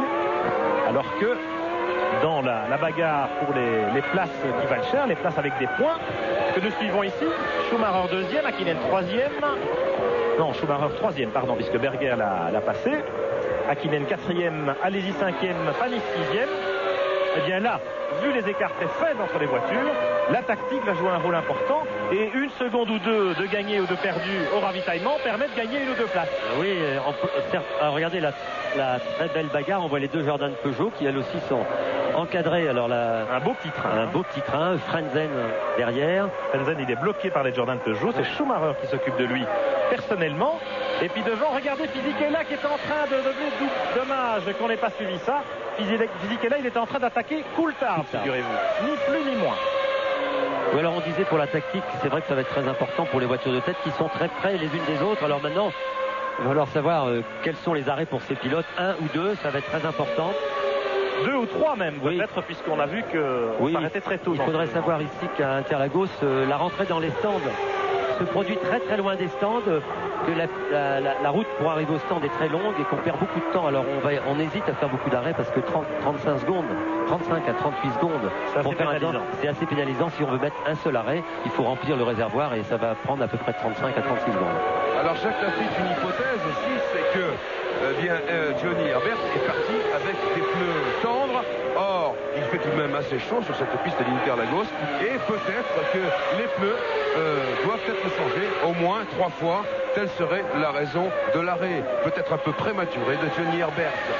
Oui, c'est peut-être possible, Jean-Louis, mais on s'est aperçu pendant les séances d'essai que entre les pneus durs et les pneus tendres, il y avait très peu d'écart. Alors effectivement, sur la longueur de la course et la température extérieure, qui n'est pas aussi importante qu'elle est d'habitude, ça me paraît quand même étonnant que Herbert ait choisi de faire 3 arrêts. Ce qui est assez surprenant dans le chef de l'équipe Sauber, c'est que la voiture se comporte mieux avec beaucoup d'essence qu'à vide. On s'est rendu compte qu'en qualification, Herbert n'était pas du tout dans le coup. Il s'est qualifié seulement en 7e ligne, alors que lors des essais libres où on roule avec beaucoup d'essence, Herbert a pointé souvent lors des séances d'essais de vendredi et de samedi matin en 3e, 4e, 5e position. Oui, c'est ce qui est très étonnant de le voir s'arrêter aussitôt, mais bon, il y a peut-être une tactique de course qui est complètement différente à travers les deux équipiers. Alors, à propos de la tactique, on va s'arrêter chez McLaren Mercedes bientôt. Intéressant, rétroviseur gris, c'est la voiture d'Hakkinen, ici, derrière Schumacher. Alors que... Verstappen, la deuxième tirelle s'arrête aussi dans les stands après Salo Verstappen. Hakkinen, est-ce que c'est lui qui va rentrer? Schumacher devant lui en 3e position. Hakkinen 4e. Schumacher, Hakkinen, non, je crois que c'est Coulthard. Je pense que Coulthard va s'arrêter parce qu'il est freiné certainement par Damon Hill et qu'il ne tourne pas assez vite. Donc on va d'abord faire entrer Coulthard. On va voir l'usure des pneus de Coulthard qui pourrait donner quelques indications à Goodyear et à son équipe. Et puis c'est logique aussi, Jacques et Pierre, parce que Coulthard est placé loin derrière et qu'il vaut mieux laisser Mika Hakkinen bien cavaler en tête et faire sa course. Autant vérifier tout de suite tout ce qui se passe sur la voiture de Coulthard d'abord. Oui, et puis ça s'anime de plus en plus. On est en train de se placer chez Benetton, chez Ferrari également. On vient de sortir les tuyaux de ravitaillement. Et chez Williams, ça ne saurait tarder. Attention, voici une nouvelle auto, c'est David Coulthard qui est au stand. Le premier chez McLaren. Alors qu'on voit Herbert qui repasse Verstappen à l'image. Coulthard avec la McLaren Mercedes au stand. L'autre McLaren Mercedes, celle de Mika Hakkinen. Voilà, rétroviseur rouge, c'est Coulthard, il repart. Après un arrêt d'à peu près 8 secondes et demie. Donc, vraisemblablement, plusieurs arrêts, évidemment. Au moins 2, peut-être même 3. Plusieurs enfin, en tout cas, différentes tactiques peut-être entre les deux voitures de l'écurie.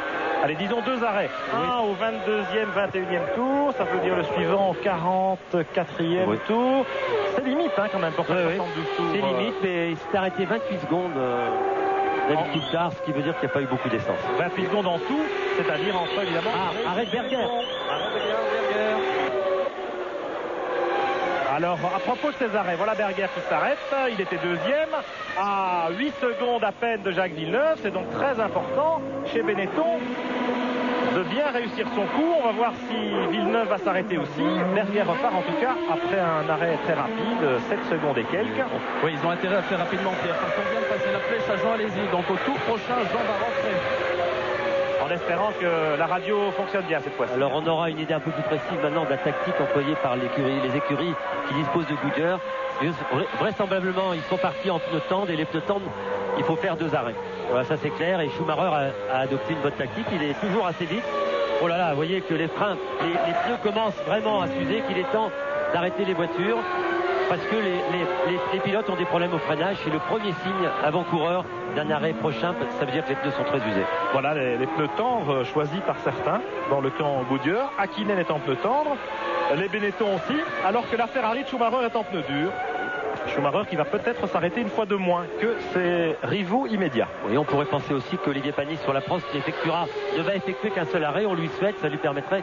Regardez le replay le blocage de roue d'Hakkinen.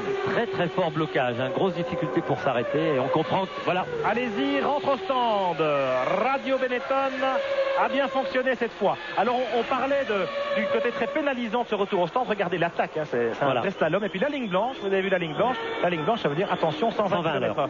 Et Jacques, petite info, le temps que nous avons là, les 28 secondes à peu près, c'est entre les 2 lignes blanches. Or, c'est beaucoup plus pénalisant que ça, évidemment. Il y a à peu près 800 mètres de piste de décélération. C'est pour ça que tout à l'heure, je vous disais 35 secondes. Voilà, en réalité, c'est plutôt 35 secondes que 28. Arrêt très court de Jean Alési sur la Benetton. peloton. Alors ça, ce sera Eddie Irvine qui va rentrer le premier au prochain tour. Eh bien ça, c'est tout à fait passionnant. On va voir comment ces pilotes vont se replacer après tous leurs arrêts. Je vous propose de marquer une petite pause publicitaire maintenant et de revenir faire le point à Interlagos dans quelques instants.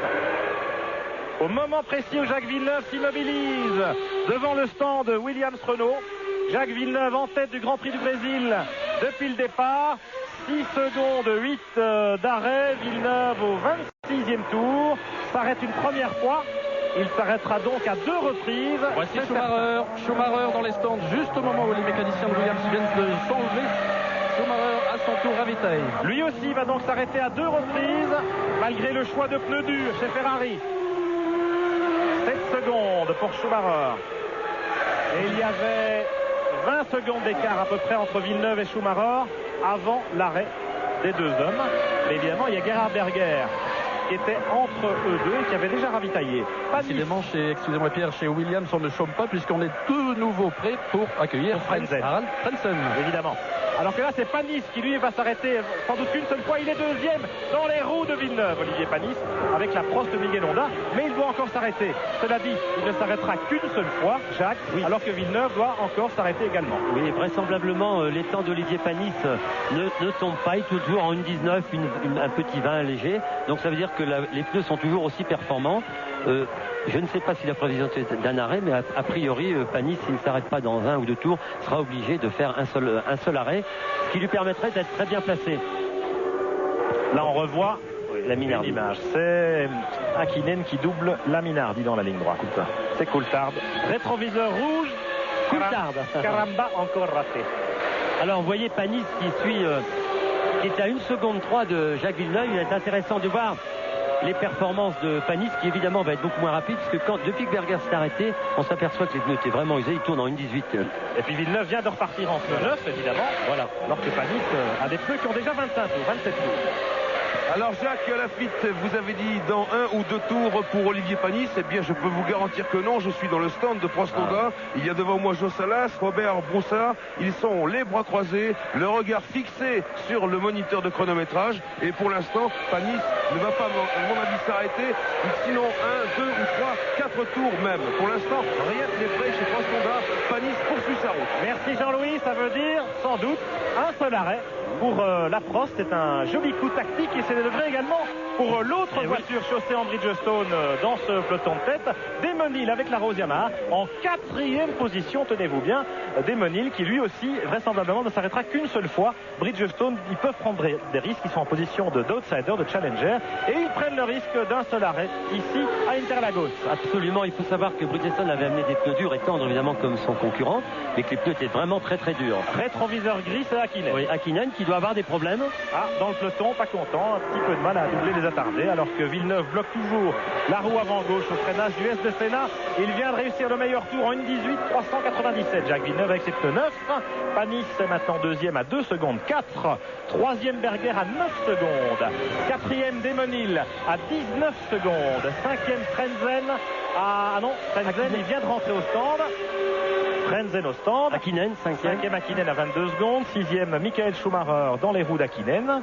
Hakkinen qui a en fait doublé Schumacher grâce aux arrêts. Oui, absolument. Frentzen dans les stands. Oui. Marc, vous êtes là? Absolument, devant Harald Frentzen. Le changement s'effectue correctement. Harald qui a beaucoup essayé les ravitaillements avec sa nouvelle écurie Williams. Parce que la procédure n'est pas du tout celle qu'il connaissait chez Sauber la saison dernière. Et Karl Garden, l'homme qui tient la sucette, le panneau, vous savez, le 7 mécanicien, c'est lui qui dirige la manœuvre. Et c'est lui qui a dit à Frentzen, lorsqu'on ravitaille, tu me regardes, moi, tu m'écoutes, tu me regardes dans les yeux, c'est moi qui te donne les ordres, c'est moi qui te dis quoi dire, quand arrêter et quand repartir. Et ça, c'est nouveau pour Frentzen. Voilà, ne pas être distrait par quoi que ce soit d'autre. Alors, on peut constater que Olivier Panis tourne en 1,19,5, c'est un très joli temps, que Berger tourne 5 dixièmes plus vite, mais il faut savoir que Berger a des pneus neufs. Et qu'étant à 10 secondes de Olivier, va pas le rattraper aussi facilement que ça. Et je suis très heureux de voir que la Prost de Panis est très performante, presque à mi-course maintenant. Ouais, joli coup. Joli coup de la part de Olivier Panis et de l'écurie Prost. Et puis de leur manufacturier de pneus. Un seul arrêt. C'est visiblement un bon choix. Enfin, on verra ça tout à l'heure. Alors qu'ici, on revoit une image. C'est Frentzen qui fait patiner ses roues. au moment où ça repart après le pit stop. À l'image d'Emonil avec la Rose Yamaha numéro 1, d'Emonil en 4e position. C'est formidable. À 20 secondes à peine du leader Jacques Villeneuve. Qui l'aurait cru, Jacques? Oui, c'est formidable. Et puis on s'aperçoit qu'Hakkinen, il y a les fous furieux derrière qui arrivent sur lui. Hakkinen, Schumacher, allez-y.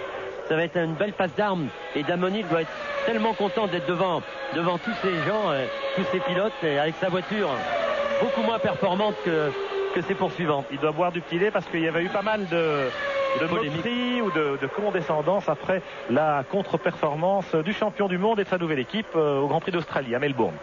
Belle revanche en tout cas pour l'instant pour Hill, Arose, Yamaha, Villeneuve dans la montée. Et le V10 Renault qui donne toute la cavalerie pour creuser l'écart. Villeneuve attaque en pneu neuf, une 18.3, une 18.6. Il a creusé l'écart par rapport à Panis à 4 secondes maintenant. Panis toujours deuxième sur la Prost Mugen Honda. Et Villeneuve qui va être un petit peu gêné par les voitures attardées. Ce qui va faire les affaires d'Olivier Panis.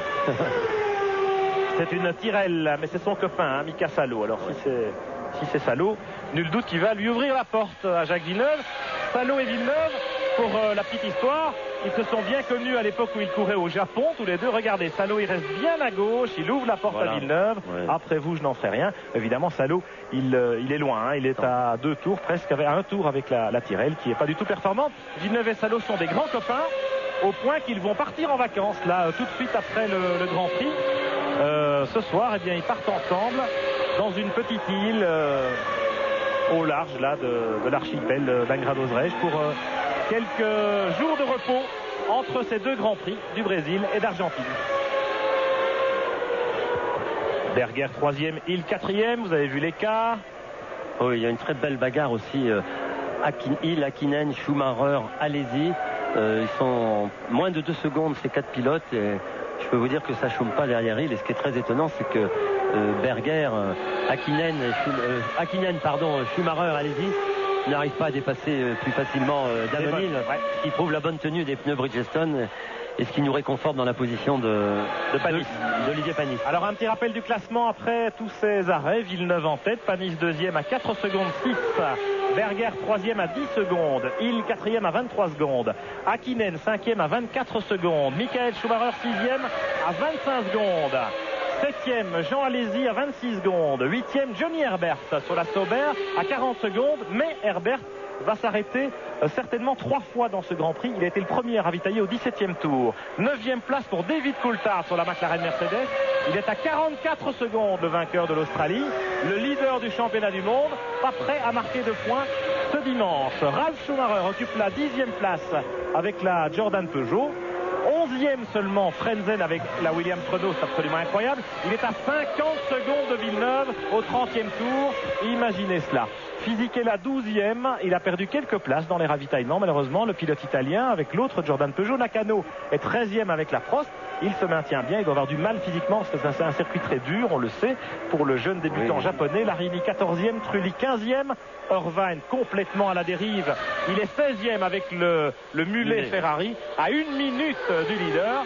Et puis les deux Tyrrell, Salo, Verstappen. 40 tours encore dans ce Grand Prix. Et beaucoup de suspense, parce qu'il y a encore des arrêts au stand qui peuvent, comme on l'avait vu à Melbourne, pénaliser les pilotes. Frenzen en avait subi les conséquences. Donc il y a encore beaucoup de suspense. La course n'est pas jouée.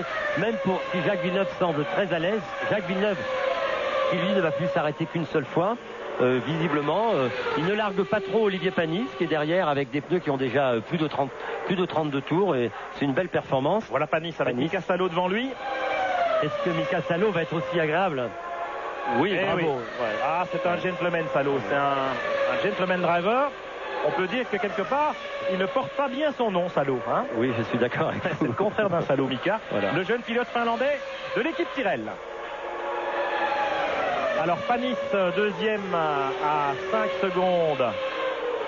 Berger est à 11 secondes. Il a perdu un peu de temps depuis le changement de. Oui, il a perdu en doublant des attardés et il se rapproche très progressivement d'Olivier, mais il a du mal à récupérer récupérer Olivier. Ce qu'on peut constater, c'est que dans la première partie de la course, avant les premiers arrêts, Berger avait tendance à se rapprocher un peu de Villeneuve. C'est vrai. Et puis là, ça n'est plus le cas. C'est Villeneuve qui refait un peu le trou. Alors il faut savoir, quand on change de pneus pendant les arrêts, il se trouve qu'il y a quand même des petites différences entre les trains de pneus. Et on s'est aperçu souvent dans les années passées qu'après le ravitaillement, les pilotes étaient plus ou moins un peu moins vite avec la même voiture. Et en fait, c'était parce qu'on savait à l'arrivée qu'ils se plaignaient du comportement de leur pneumatique.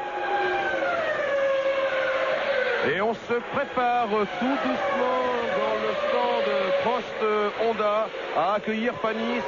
Les mécaniciens qui étaient tranquillement assis autour de Anne, Madame Panis, eh bien, se sont levés. On prépare les roues et bientôt le stand Prost va se mettre en place pour accueillir Olivier Panis, qui ne fera donc qu'un seul et unique ravitaillement. En tout cas, à l'image, on a un Olivier Panis impérial, aucun blocage de roue, ce qui veut dire que ses pneus sont en parfaite santé. Une légère petite fumée derrière ses échappements, mais ce ne sont à mon avis que des problèmes d'échappement. Oui, la voiture est au rétrogradage, des petites flammes qui sortent des échappements du moteur Vélis Honda. Vous voyez les petites flammes, pas d'inquiétude. Non, c'est au rétrogradage que vous avez cette réamorce, j'allais dire, du moteur. Allez, Villeneuve qui a creusé l'écart quand même par rapport à Panis. Il tourne à peu près 6-7 dixièmes plus vite que le Français. Alors avec tous ces changements de pneus, ces changements de position et ces ravitaillements décalés des uns par rapport aux autres, pas tout à fait facile de jouer avec nous au concours top position. Allez, c'est parti.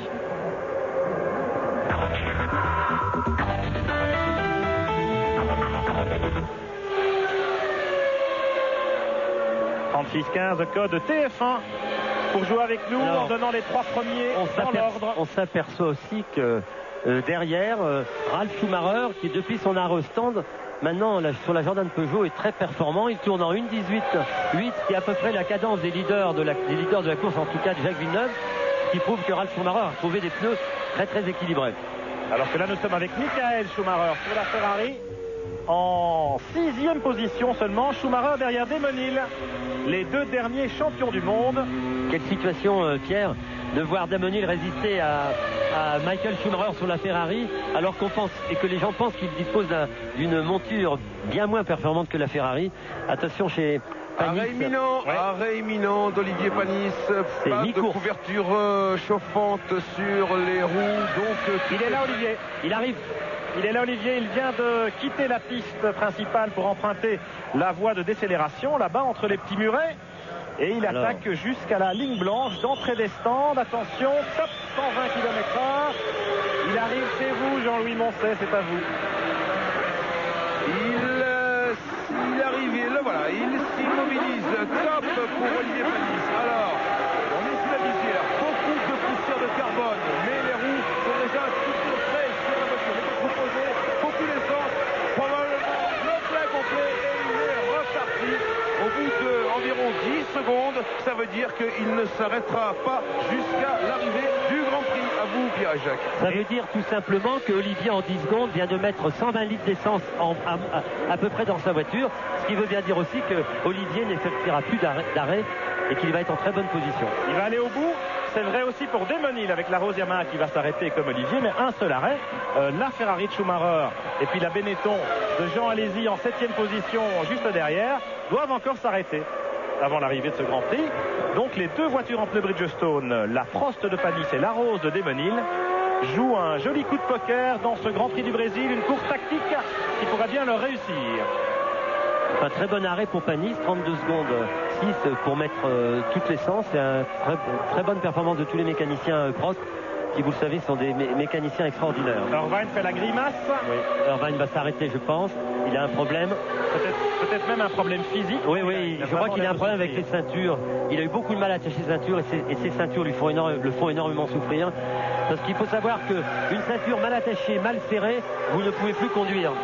Et on s'aperçoit que Irvine souffre énormément quand on sait la position des ceintures sur le ventre et entre les jambes. Quand une de ses sangles est mal fixée, je vous assure que c'est un calvaire pour le pilote. Et regardez la souffrance d'Irvine. On est en train d'essayer de rétablir une meilleure position. Rappelons que Eddie Irvine s'était lancé après les incidents du premier départ. Là, il repart. Eddie. Rappelons qu'il s'était lancé sur la voiture de réserve de la Scuderia Ferrari qui était réglée pour Michael Schumacher, son leader. Réglée non seulement sur le plan des réglages mécaniques, mais aussi évidemment pour tout le confort de conduite, le cockpit, la position des pédales et des ceintures. Bien sûr, il faut savoir que c'est peut-être aussi la cause de la non-compétitivité d'Irvine, parce que quand vous avez une ceinture mal serrée, ça m'est déjà arrivé à un Grand Prix, à une séance d'essai, j'étais obligé de m'arrêter. C'était à Monaco. Tellement c'était douloureux, surtout au freinage. Hop, Michael Schumacher qui essaye de venir à l'intérieur de Damon Hill. Non, il ne passera pas. Non, il ne peut pas, il est à l'extérieur.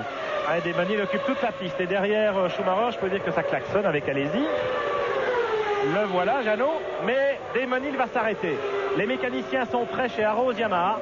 Et Damon Hill devrait s'arrêter là. Regardez, il s'écarte. Non, il continue encore un tour. Alors, je crains beaucoup pour lui à la fin de la ligne droite, parce qu'il a un moteur Yamaha qui est assez puissant en ligne droite. Et d'ailleurs, Schumacher a beaucoup de mal à revenir pour lui. Par contre, il est très difficile à l'accélération. Voilà. C'était très beau dépassement. Et voilà. Limité. Allez-y qui vient faire l'extérieur à Damon Hill. Attention, il est passé. Ce que je vous disais tout à l'heure pour le départ, c'est que quand une voiture se fait doubler, l'erreur de Villeneuve, au départ, il a eu peur que quelqu'un s'immisce aussi. C'est exactement ce que vient de faire Alesi dans le sillage de Schumacher. Et quand un pilote doublé s'écarte, il a souvent la chance de perdre encore, pas seulement une place, mais deux places. Mais ce n'est pas grave pour Damon Hill qui doit s'arrêter à son stand. Alors, petite lumière rouge là sur le volant d'Alesi, vous l'avez vu sur le tableau de bord. Eh bien, c'est le contour digital qui lui signale qu'il faut monter un rapport. Allez, nous on va tourner une petite page de pub avant de... Non, pas tout de suite. Alors, on va pouvoir parler un peu d'Olivier Panis, qui après son arrêt au stand se retrouve en 7e position. Il est à 3 secondes de la 5e de la position de Michael Schumacher. Et là, on voit une roue qui rentre au stand toute seule. Bah, ça, c'est vraiment inattendu. C'est Nakano. C'est Nakano. Nakano sur 3 roues. Alors, on pourrait penser que Nakano, dans le premier départ, a été un peu dans la terre et qu'il a dû se passer un problème, mais c'est pas trop grave. Il rentre au stand, il devait ravitailler. Espérons qu'on va pouvoir lui remettre une roue sans incident. En tout cas, heureusement que ça lui arrive là. Oui. Et heureusement que la roue n'est pas sur la piste. Et voilà Damon Hill. Attention, Damon Hill, Nakano, les pilotes en Bridgestone, un seul arrêt. Damon Hill avec la Arrows Yamaha qui va ravitailler. Il y a un problème de suspension sur la voiture de Nakano, mais c'est réglé. En réalité, il a calé. En réalité, il n'arrivait pas à remettre la roue naturellement. Il n'arrivait pas à glisser le cric sous la voiture, enfin le lève vite, et c'est pour ça que les mécaniciens ont dû s'emparer de la voiture de Nakano, la soulever à la main, et il a pu repartir, Nakano. Damon Hill, beaucoup d'essence dans la Arrows Yamaha également, comme pour Panis tout à l'heure. Il était 6e avant son arrêt, et il repart. Alors que chez McLaren, on attend maintenant Coulthard et Hakkinen pour leur 2e arrêt. On sait que Panis et Hill n'en effectueront qu'un seul finalement dans ce Grand Prix. Alors que si Eddie Irvine s'est arrêté tout à l'heure au stand de Ferrari, ce n'est peut-être pas un problème de ceinture, mais apparemment c'est la radio de bord de la Ferrari de l'Irlandais est out. Elle ne marche plus du tout.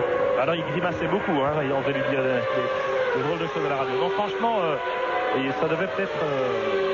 Sincèrement, je pense que ça devait être plutôt les ceintures parce qu'il grimaçait, il a eu très mal et c'est ce qui explique aussi cette mauvaise position. Il ne peut pas être aussi loin avec sa voiture. Cela dit, il n'est pas impossible qu'il y avait également des problèmes de communication entre Irvine et son stand. Hein. Ouais, c'est sûr, la radio est hachée. Hakkinen, attention. Hakkinen au stand avec la McLaren Mercedes. Hakkinen en 3e position avant son arrêt. Un candidat sérieux au podium. Et ça repart. Alors, un arrêt plus court que pour les voitures en Bridgestone, puisqu'on embarque moins d'essence avec 2 arrêts. Ce qui veut dire aussi que Olivier Panis, qui est maintenant en 6e position, très près des 2 voitures qu'il précède, qui sont Michael Schumacher et Alesi, va les doubler de toute façon au ravitaillement, même s'il n'a pas besoin de les rattraper. Et je pense qu'il va s'employer parce qu'il tourne 1 seconde plus vite que ses pilotes. Et dans 3-4 tours, Olivier sera dans les roues des gens qui sont devant lui. En tout cas, par exemple, Hakkinen, qu'on vient de voir au stand, va repartir derrière Panis. Ça, c'est évident. Voilà Ralf Schumacher au stand, Jordan Peugeot. Petite inquiétude, non. Et ça repart pour le pilote allemand, actuellement pointé en 11e position, juste derrière son équipier, Giancarlo Fisichella. Très peu d'abandon, très peu d'incidents mécaniques dans ce Grand Prix, Jacques Laffite. Oui. Nous avons encore 18 voitures en course. Oui, c'est formidable. Ça prouve que la préparation est bonne, que les gens ont beaucoup travaillé cet hiver pour fiabiliser leur voiture. Et ce qui nous permet d'assister à un très beau Grand Prix avec de la bagarre à tous les niveaux. bien que Jacques Villeneuve caracole en tête, il tourne régulièrement en 1,18,6, 18,5. Ça veut dire aussi que la voiture est très performante. Berger s'emploie aussi à réduire l'écart avec Villeneuve. Il tourne aussi en 18. Il y a quand même 15 secondes entre les deux hommes. Ah oui. 15 secondes au 40e tour entre Villeneuve et Berger. Encore un arrêt, évidemment. Encore un arrêt, à mon avis, pour les deux voitures. Hein. C'est certain. Ce qui va faire étonnamment les affaires d'Olivier Panis, qui est à l'heure actuelle à 42 secondes du leader Jacques Villeneuve. Et quand on sait qu'on perd à peu près 35 secondes d'un arrêt, si Olivier cravache, il va se retrouver avant la fin de la course à 4-5 secondes des leaders. Et je pense qu'on peut avoir Olivier certainement sur le podium. On va suivre ça évidemment, mais auparavant, un petit retour pour tourner une page de pub à Paris. Retour à Sao Paulo dans le 44e des 72 tours de ce Grand Prix du Brésil de Formule 1. Villeneuve-Berger, vous voyez les écarts sur les deux derniers tours. Villeneuve a perdu du temps, 1:20,02. Pourquoi? Eh bien tout simplement parce qu'il est un petit peu bloqué dans le trafic des pilotes moins rapides, à qui il va prendre un tour. Devant lui, Damon Hill avec la Rose Yamaha, qui est reparti après son seul et unique arrêt. Et David Coulthard avec la McLaren Mercedes, qui lui va s'arrêter à 2 reprises comme Villeneuve. Imaginez Coulthard, vainqueur du Grand Prix d'Australie il y a 3 semaines, en train de se faire mettre un tour à la régulière par Jacques Villeneuve aujourd'hui. C'est assez rassurant pour la bonne santé de la Formule 1, mais je dois vous dire quand même que Villeneuve est certainement un peu gêné, mais pas autant que l'on peut croire dans les 3 derniers tours pendant que vous aviez la pub. Et Berger, lui, est revenu à 12 secondes alors qu'il était à 15, et il cravache énormément parce qu'il tournait en 18,8, 18,7, et il est revenu énormément sur Villeneuve. Allez, il est à 11 secondes 5, Berger. Il réduit l'écart à nouveau dans la deuxième partie, j'allais dire de son relais. C'est un peu des courses relais maintenant, les Grands Prix, avec les arrêts de ravitaillement. Et il semblerait que la Benetton se comporte mieux au fur et à mesure que le réservoir s'allège et que les pneumatiques sont un petit peu entamés. Alors que pour la Williams, c'est peut-être l'inverse. Elle est peut-être mieux avec le réservoir plein et les pneus neufs. Oui, et puis là, je pense que Jacques Villeneuve, on ne l'a pas à l'image. Si le voilà à l'image, est-ce qu'il a doublé? Il a déjà doublé Coulthard. Il n'a pas encore doublé Damon Hill, qui décidément est très difficile à doubler aujourd'hui, ce qui est formidable. Et regardez les efforts de Coulthard pour suivre la cadence de Jacques Villeneuve. Jacques est en train de perdre beaucoup de temps, ce qui fait les affaires, évidemment, de Berger, qui revient très très vite sur lui. 11 secondes d'écart, ça va être une dizaine de secondes maintenant. Ce qui veut dire que la fin du Grand Prix va être palpitante et très bonne aussi pour Olivier Panis et sa proche. D'autant que Jacques Villeneuve va rentrer au stand. Il arrive et Berger va se retrouver en tête de ce Grand Prix. On a réagi très vite du côté de chez Williams Renault. Ford a fait sortir les mécanos immédiatement en voyant le trafic, et Villeneuve va arriver au stand. Le voilà Villeneuve, il était bloqué dans le trafic, il rentre au stand, mais nous sommes au 44e tour, il en reste encore 28. Ça va être dur de faire 28 tours, hein. Ils vont quand même devoir rajouter beaucoup d'essence chez Williams. Oui, le voilà Jacques, un arrêt parfait. On va surveiller la roue arrière droite, tiens, pour une fois. Apparemment, les autres côtés, ça se passe très bien. Roue arrière droite, ok. Et effectivement, pas mal d'essence aussi. Jacques qui redémarre. Arrêt parfait. 8 secondes 6, c'est un arrêt quand même assez court, Jacques. Oui, 45 tours, il y en a 72. Oui, on a mis 80 litres d'essence, 75-80 litres d'essence, donc c'est beaucoup plus rapide que changer les roues. Tous les écuries le font en 4-5 secondes. Et ce qui maintenant pénalise l'arrêt au stand, c'est suivant l'essence que l'on met dans le réservoir. Schumacher s'arrête à son tour. Ah ouais, formidable. Allez, dans le même tour que Villeneuve, comme tout à l'heure. Olivier Panis va se retrouver en 3e position. Olivier qui tient une très bonne cadence. Schumacher, 8 secondes 3 chez Ferrari, à peu près pareil que Williams. Gerhard Berger maintenant occupe la tête du Grand Prix avec la Benetton Renault, mais il doit évidemment s'arrêter aussi, encore une fois, ce qui n'est pas le cas d'Olivier Panis. Il y a Jean Alesi qui occupe la 3e place, lui aussi il va s'arrêter. Regardez, chez Benetton on se prépare. Il y a une Sauber qui vient de passer. Voilà Berger en tête au passage de la ligne, 46 tours. Berger avec les Benetton Renault qui ont bien repris du poil de la bête après leur relative contre-performance lors de l'épreuve d'ouverture en Australie. Benetton Renault bien qualifié, Berger 3e ici, et qui confirme en course le bon comportement de la voiture. Villeneuve actuellement pointe à 18 secondes de Berger. On sait que Berger va perdre une petite trentaine de secondes dans son arrêt, donc l'écart entre les deux hommes aussi toujours autour de 10-12 secondes. Voilà.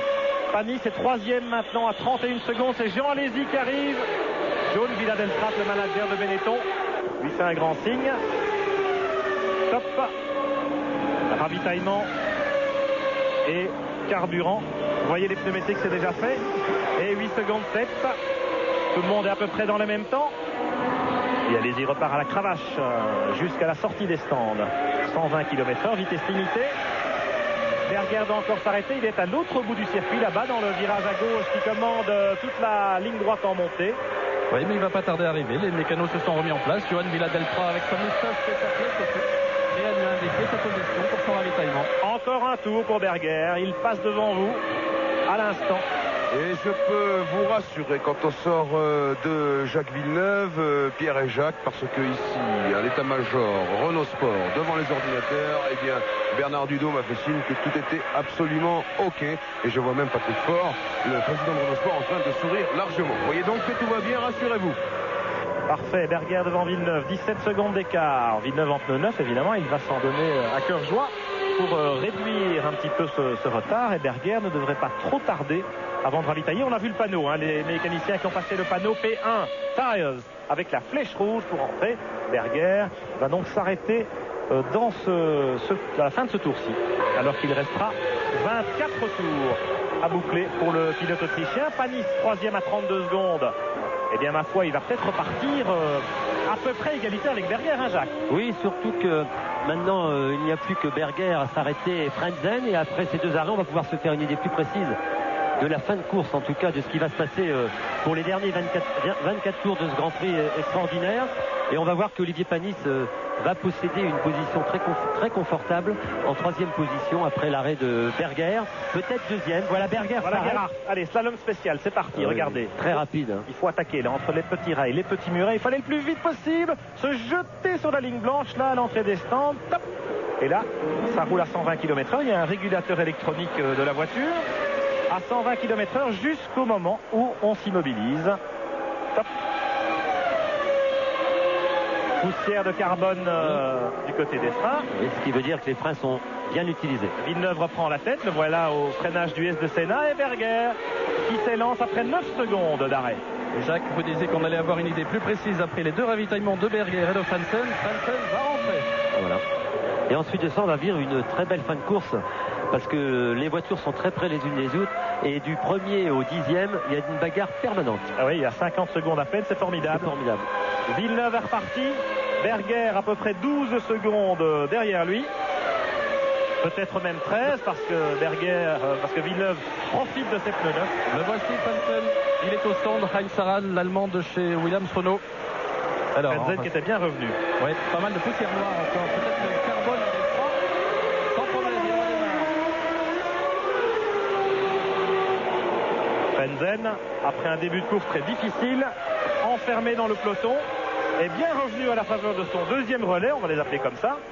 Mais bien entendu, après ce deuxième arrêt, il était 6e, il va repartir dans le paquet. Il y a beaucoup de monde, effectivement, Jacques, regroupé entre la 4e place d'Hakkinen et la 8e, et même, pourrais-je dire, la 9e place d'Emonil. Il y a 5-6 petites secondes, et rien n'est joué. On va avoir une course formidable. Il reste encore 23 tours à parcourir, et je vous garantis que la course n'est pas finie. Maintenant, ça m'intéresserait de savoir les écarts. Ben voilà, on les a. Villeneuve est en tête. Olivier est à 23 secondes de Villeneuve et Berger à 12 secondes. Regardez, Panis est à 16 secondes de Villeneuve en réalité, puisqu'il y avait eu ravitaillement de Berger, le leader. Donc le classement, vous l'avez sous nos yeux. Villeneuve, Berger à 12 secondes, Panis à 16 secondes. Hakkinen 4e à 29 secondes, ça veut dire que la 3e place d'Olivier est quand même très confortable. Elle est confortable, si ce n'est que la voiture d'Hakkinen tourne à peu près 5 dixièmes plus vite, 22 tours, 10 secondes. Oui, c'est jouable pour Olivier Panis. Tout à fait. Schumacher 5e sur la Ferrari. 6e Jean Alesi. Avec Pedro Diniz, les enfants. Pedro, qu'est-ce qui s'est passé? Je pense que quelque chose s'est cassé là derrière de la voiture parce que ça commençait à sauter beaucoup sur le virage et je perds de la voiture, je fais un tête à queue.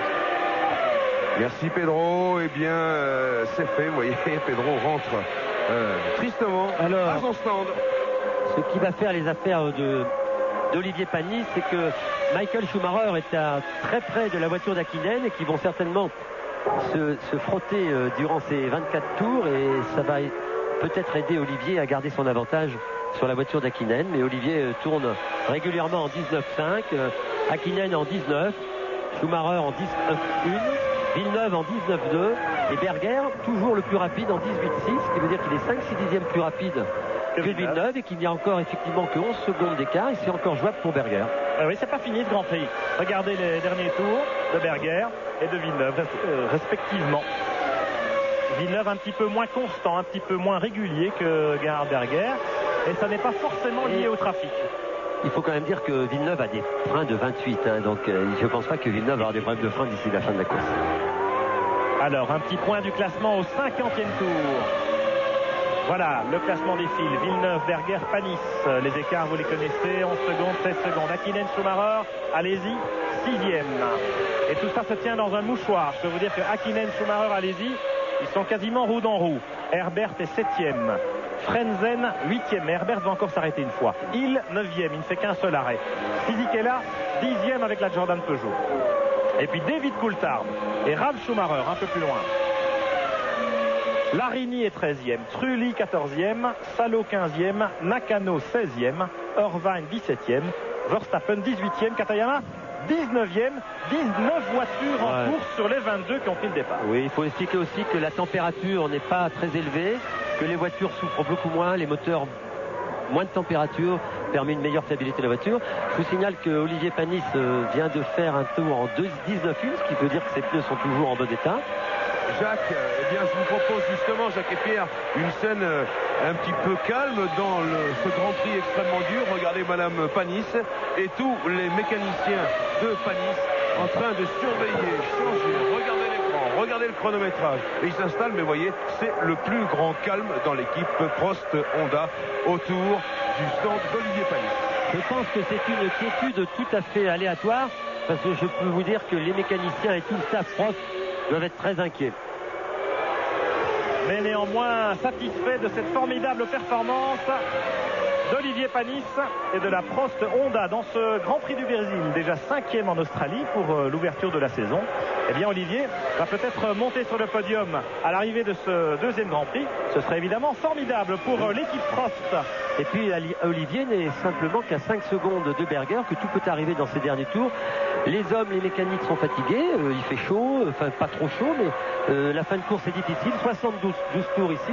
C'est pas facile pour les hommes et pour les mécaniques, alors beaucoup de choses peuvent arriver encore aujourd'hui. Villeneuve, Berger, à toi, à moi, 2 dixièmes pour l'un, 2 dixièmes pour l'autre, c'est assez serré. Et là, Villeneuve un petit peu gêné maintenant par la Sauber de Larini, à qui il va prendre un tour. Villeneuve qui, je vous le rappelle, Pierre et Jacques, fêtera le 9 avril, c'est-à-dire dans une semaine pratiquement, c'est 26 ans. Ce serait un beau cadeau d'anniversaire que de gagner ici à Interlagos. C'est vrai, Jean-Louis. Et puis, pas plus tard que mercredi, c'était jeudi même, c'était David Coulthard qui fêtait son 26e anniversaire. Et le cadeau, il se l'était déjà fait. Hein. C'était 3 semaines avant à Melbourne. Et pas plus tard qu'aujourd'hui, c'est l'anniversaire d'Eddie Jordan qui a 47 ans, qui a un beau gâteau dans son stand. Mais pour l'instant, ces pilotes ne lui font pas un beau cadeau. Hein. Ah non, pour l'instant, ces pilotes, ils sont 9e. Quand on pense que David Coulthard était en tête en Australie, que Damon Hill était bon dernier, et les voilà qui sont roue dans roue ici à Interlagos, Hill devant Coulthard. Quand on voit aussi qu'à 15 tours, pour ainsi dire, de l'arrivée, il y a encore 13 voitures dans le même tour, ce qui n'est pas arrivé depuis longtemps en Formule 1. Ça veut dire la compétitivité des teams et la saison que l'on va vivre, où les voitures sont de plus en plus performantes, plus proches les unes de les autres. Et il y a encore 19 voitures en course. On peut dire qu'il y a véritablement un nivellement par le haut en Formule 1. Ce qui est difficile à croire aussi, c'est qu'on est sur un circuit assez difficile en pilotage, assez difficile pour la mise au point de voiture, ce qui veut dire que le niveau de la Formule 1, Pierre, aujourd'hui, est très très haut. Vous voulez nous dire, Jacques, alors voilà, que là c'est Ralf Schumacher qui est immobilisé à l'entrée des stands, juste au début de la piste de décélération là-bas, et sa voiture est complètement bloquée, en panne mécanique, en panne de transmission peut-être. On remarque qu'il y a en principe plus de voitures vont s'arrêter pour ravitailler, donc la voiture n'est pas dans une trop mauvaise position. Le dernier à s'être arrêté, c'était juste au tour précédent, c'était Eddie Irvine avec la Ferrari. parce que l'arrêt qu'on avait vu à l'image tout à l'heure où il grimaçait de douleur, le pilote irlandais, eh bien c'était un arrêt tout à fait imprévu. La radio est en panne, Marc Minardi nous l'a dit, et ils n'ont pas vraiment profité de cet arrêt-là. Je ne sais pas ce que vient de faire Eddie Irvine dans son dernier tour, mais il vient de tourner en 1,27,4. Et il rentre au stand, Jacques. Ah, il a un problème. Voilà. Il est rentré au stand pour son, excusez-moi, son dernier arrêt, je pense. Bon, Villeneuve, alors l'écart, 8 secondes seulement. Berger revient sur Villeneuve. Dernier tour de Villeneuve, 1,19,4. Dernier tour de Berger, 1,18,6. Alors ça veut dire que ça n'est pas fini. Ah oui. On vous l'avait dit tout à l'heure, la performance de Berger, la voiture est très compétitive. Il le prouve tous les instants. Et 8 secondes, je vous assure, à si peu de tours d'avis, c'est pas grand-chose. Jacques Villeneuve doit être très inquiet. Moi, je suis un petit peu déçu, Jacques, pour être honnête. Je suis un petit peu déçu pour Jean Alesi, parce que là, Benetton Renault, on sait ce qu'elle vaut. Jean, il était à peu près au niveau de Berger aux essais, même si Gerhardt a été un petit peu plus vite en qualification, on l'a constaté. Et là, en course, Berger a bien profité de sa position au départ pour s'isoler un petit peu. Et Jean, depuis le début de la course, il est empêtré dans le trafic. Il n'arrive pas à doubler Schumacher. Il a été gêné par Damon Hill, par Hakkinen. Enfin bref, il est à 30 secondes de Berger. Ce qui expliquerait aussi que Jean Alesi était pas très content du setting de sa voiture, du réglage de sa voiture ce matin au warm-up. Et il s'avère qu'il avait raison et qu'il n'a pas trouvé les réglages équivalents à ceux de Berger, parce que c'est vrai que c'est bizarre de le voir engluer, pas pouvoir doubler quand on sait la hargne et le talent de Jean Alesi pour doubler et pour attaquer. Je crois que la machine est très importante dans ces cas-là. Alors Villeneuve qui rejoint Eddie Irvine avec la Ferrari. Irvine qui venait de s'arrêter. Berger est revenu à 8 secondes 2. Alors l'écart a fait un petit peu élastique et puis parfois, eh bien, en un tour, Berger reprend 2 secondes. Voilà Schumi Junior et voilà Gary Anderson, l'ingénieur de l'équipe Jordan Peugeot, qui donne des nouvelles sans doute à propos de l'abandon de Ralf Schumacher. Là, c'est Villeneuve qui va déboîter Irvine au bout de la ligne droite pour lui mettre 2 tours, tenez-vous bien. L'abandon de Ralf Schumacher apparemment est dû à un problème d'alimentation électrique du moteur de cette Jordan Peugeot. Merci Marc. Villeneuve vient de passer Irvine, il n'a pas perdu trop de temps, mais attention, Berger est à 8 secondes pile. Dernier tour, 18-9 pour Berger, 19-1 pour Villeneuve. On vous rassure à propos de Olivier Panis, il est toujours là en troisième position, 10 secondes et 5 dixièmes devant Hakkinen, qui les deux pilotes roulent à peu près dans les mêmes temps, donc très confortable position pour Olivier Panis. Écoutez, il reste 15 tours de course. Olivier, il a 10 secondes de retard sur Berger qui le précède, mais il a 10 secondes d'avance sur Hakkinen qui le suit. Donc on peut dire que le podium d'Olivier Panis est à peu près garanti, sauf incident malheureux qu'on lui souhaite pas. On voit aussi Jean Alesi qui est à 3 secondes seulement de Michael Schumacher. Il a du mal, mais il est en ce moment en train de tourner 4-5 dixièmes plus vite que Michael Schumacher, ce qui veut dire aussi que dans ces 15 tours, Jean peut nous faire la surprise de prendre la 5e place à Michael Schumacher. Alors là, vous voyez le classement qui défile. Et on voit que Damon Hill, par exemple, est seulement 11e, alors qu'il pointait en 4e position tout à l'heure. On a vu que la tactique à un seul arrêt a bien réussi à l'approche de Panis. C'est moins vrai pour Hill et pour Larose. Je pense, Jacques, que c'est aussi dû à leur position au départ et au fait que dans le peloton, finalement, on est vite enfermé et on perd beaucoup de temps. Oui, Damon a eu beaucoup de problèmes. Vous avez vu quand il s'est fait doubler déjà par Michael Schumacher juste avant son arrêt. Il a déjà perdu 2-3 secondes. En plus de ça, après son arrêt, il s'est retrouvé dans une position pas du tout confortable, englué dans le peloton, et le temps de doubler, Damon, c'est quand même une très bonne position pour la TWR Rose et pour son pilote Damon Hill, mais on espérait mieux de Damon. Il vient de se faire passer par David Coulthard, avec McLaren Mercedes, qui pointe 10e. Peut-être aussi Damon Hill a un petit problème parce qu'il a résisté tout à l'heure très facilement à la McLaren de Coulthard, et là Coulthard l'a doublé facilement. Il a peut-être un petit problème sur sa voiture. En fin de course, c'est pas impossible, parce que quand même on est toujours étonné d'avoir 19 voitures en course à 14 tours de l'arrivée maintenant de ce deuxième Grand Prix de la saison. Seulement, c'est dire que les voitures sont mécaniquement très très fiables. Elles sont très performantes dans l'ensemble. On a souligné que ce matin, lors des derniers essais libres en conditions de course, 20 voitures étaient regroupées en 2 secondes. Quand on parle de nivellement par le haut, Jacques, c'est vraiment formidable pour la Formule 1. Et ça signifie que dans les Grands Prix à venir, tout au long de cette saison 97, on va avoir des courses extrêmement disputées, extrêmement ouvertes, malgré l'avantage de la Williams Renault de Jacques Villeneuve encore. Rien n'est joué, on le constate dans les derniers tours de ce Grand Prix du Brésil, avec 6 secondes et 7 dixièmes d'écart seulement maintenant entre Villeneuve et Berger. Berger qui cravache tant et plus avec sa Benetton Renault et qui vient de reprendre 7 dixièmes dans ce dernier tour. Attention, 6 secondes d'écart seulement entre les deux premiers. On retourne pour une dernière phase de publicité à Paris avant de revenir vivre en direct le final à sensation de ce Grand Prix du Brésil. En direct de Sao Paulo, à 10 tours de l'arrivée de ce Grand Prix du Brésil. Jacques Villeneuve en tête sur la Williams Renault avec 6 secondes d'avance seulement sur la Benetton Renault de Gerhard Berger. Un écart qui a fait un petit peu l'élastique depuis les quelques derniers tours. Berger maintenant un petit peu gêné dans le trafic. Jean-Louis Moncey, vous êtes chez Williams Renault précisément. Alors est-ce qu'on est inquiet pour la Williams de Jacques Villeneuve? Eh oui, Pierre, absolument. On est inquiet derrière ce mur d'ordinateur. Je peux vous garantir que les figures de Bernard Dudot et de Denis Chevrier, les motoristes de Villeneuve, sont très tendus. Et regardez la tête des mécaniciens qui regardent ces écrans. Et je vais vous dire, je crois que Jacques Villeneuve a des problèmes de boîte de vitesse. Tout simplement, c'est le bruit qui court ici dans le stand de Williams Renault. À vous, Pierre.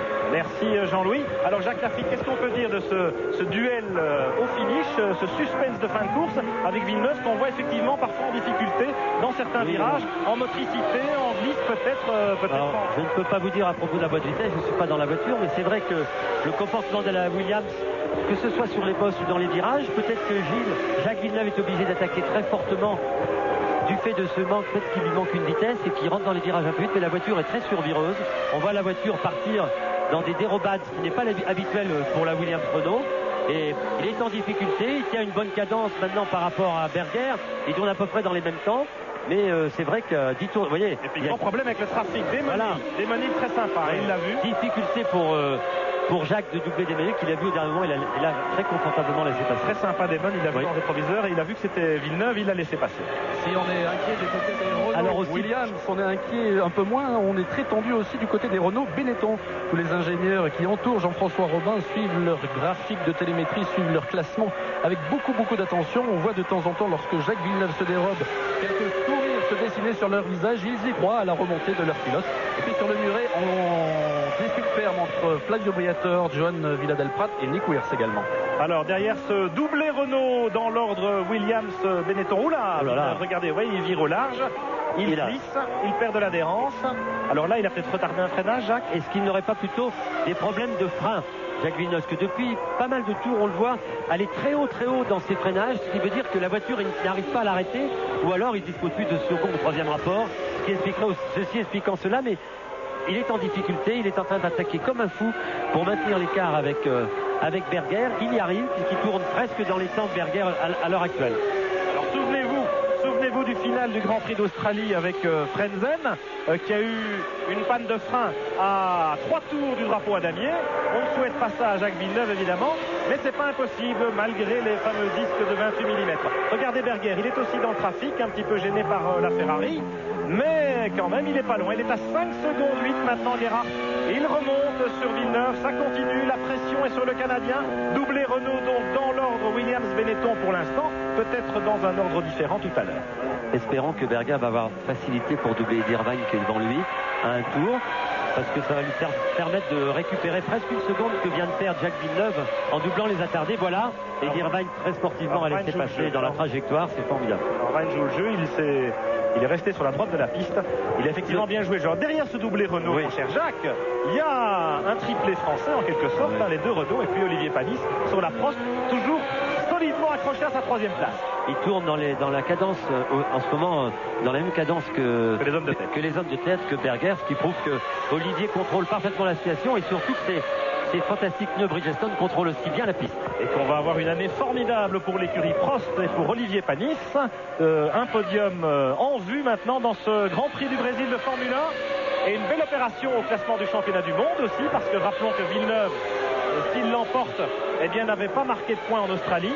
Il vient de passer Katayama sur la Minardi. Voilà Desmony et voilà Berger.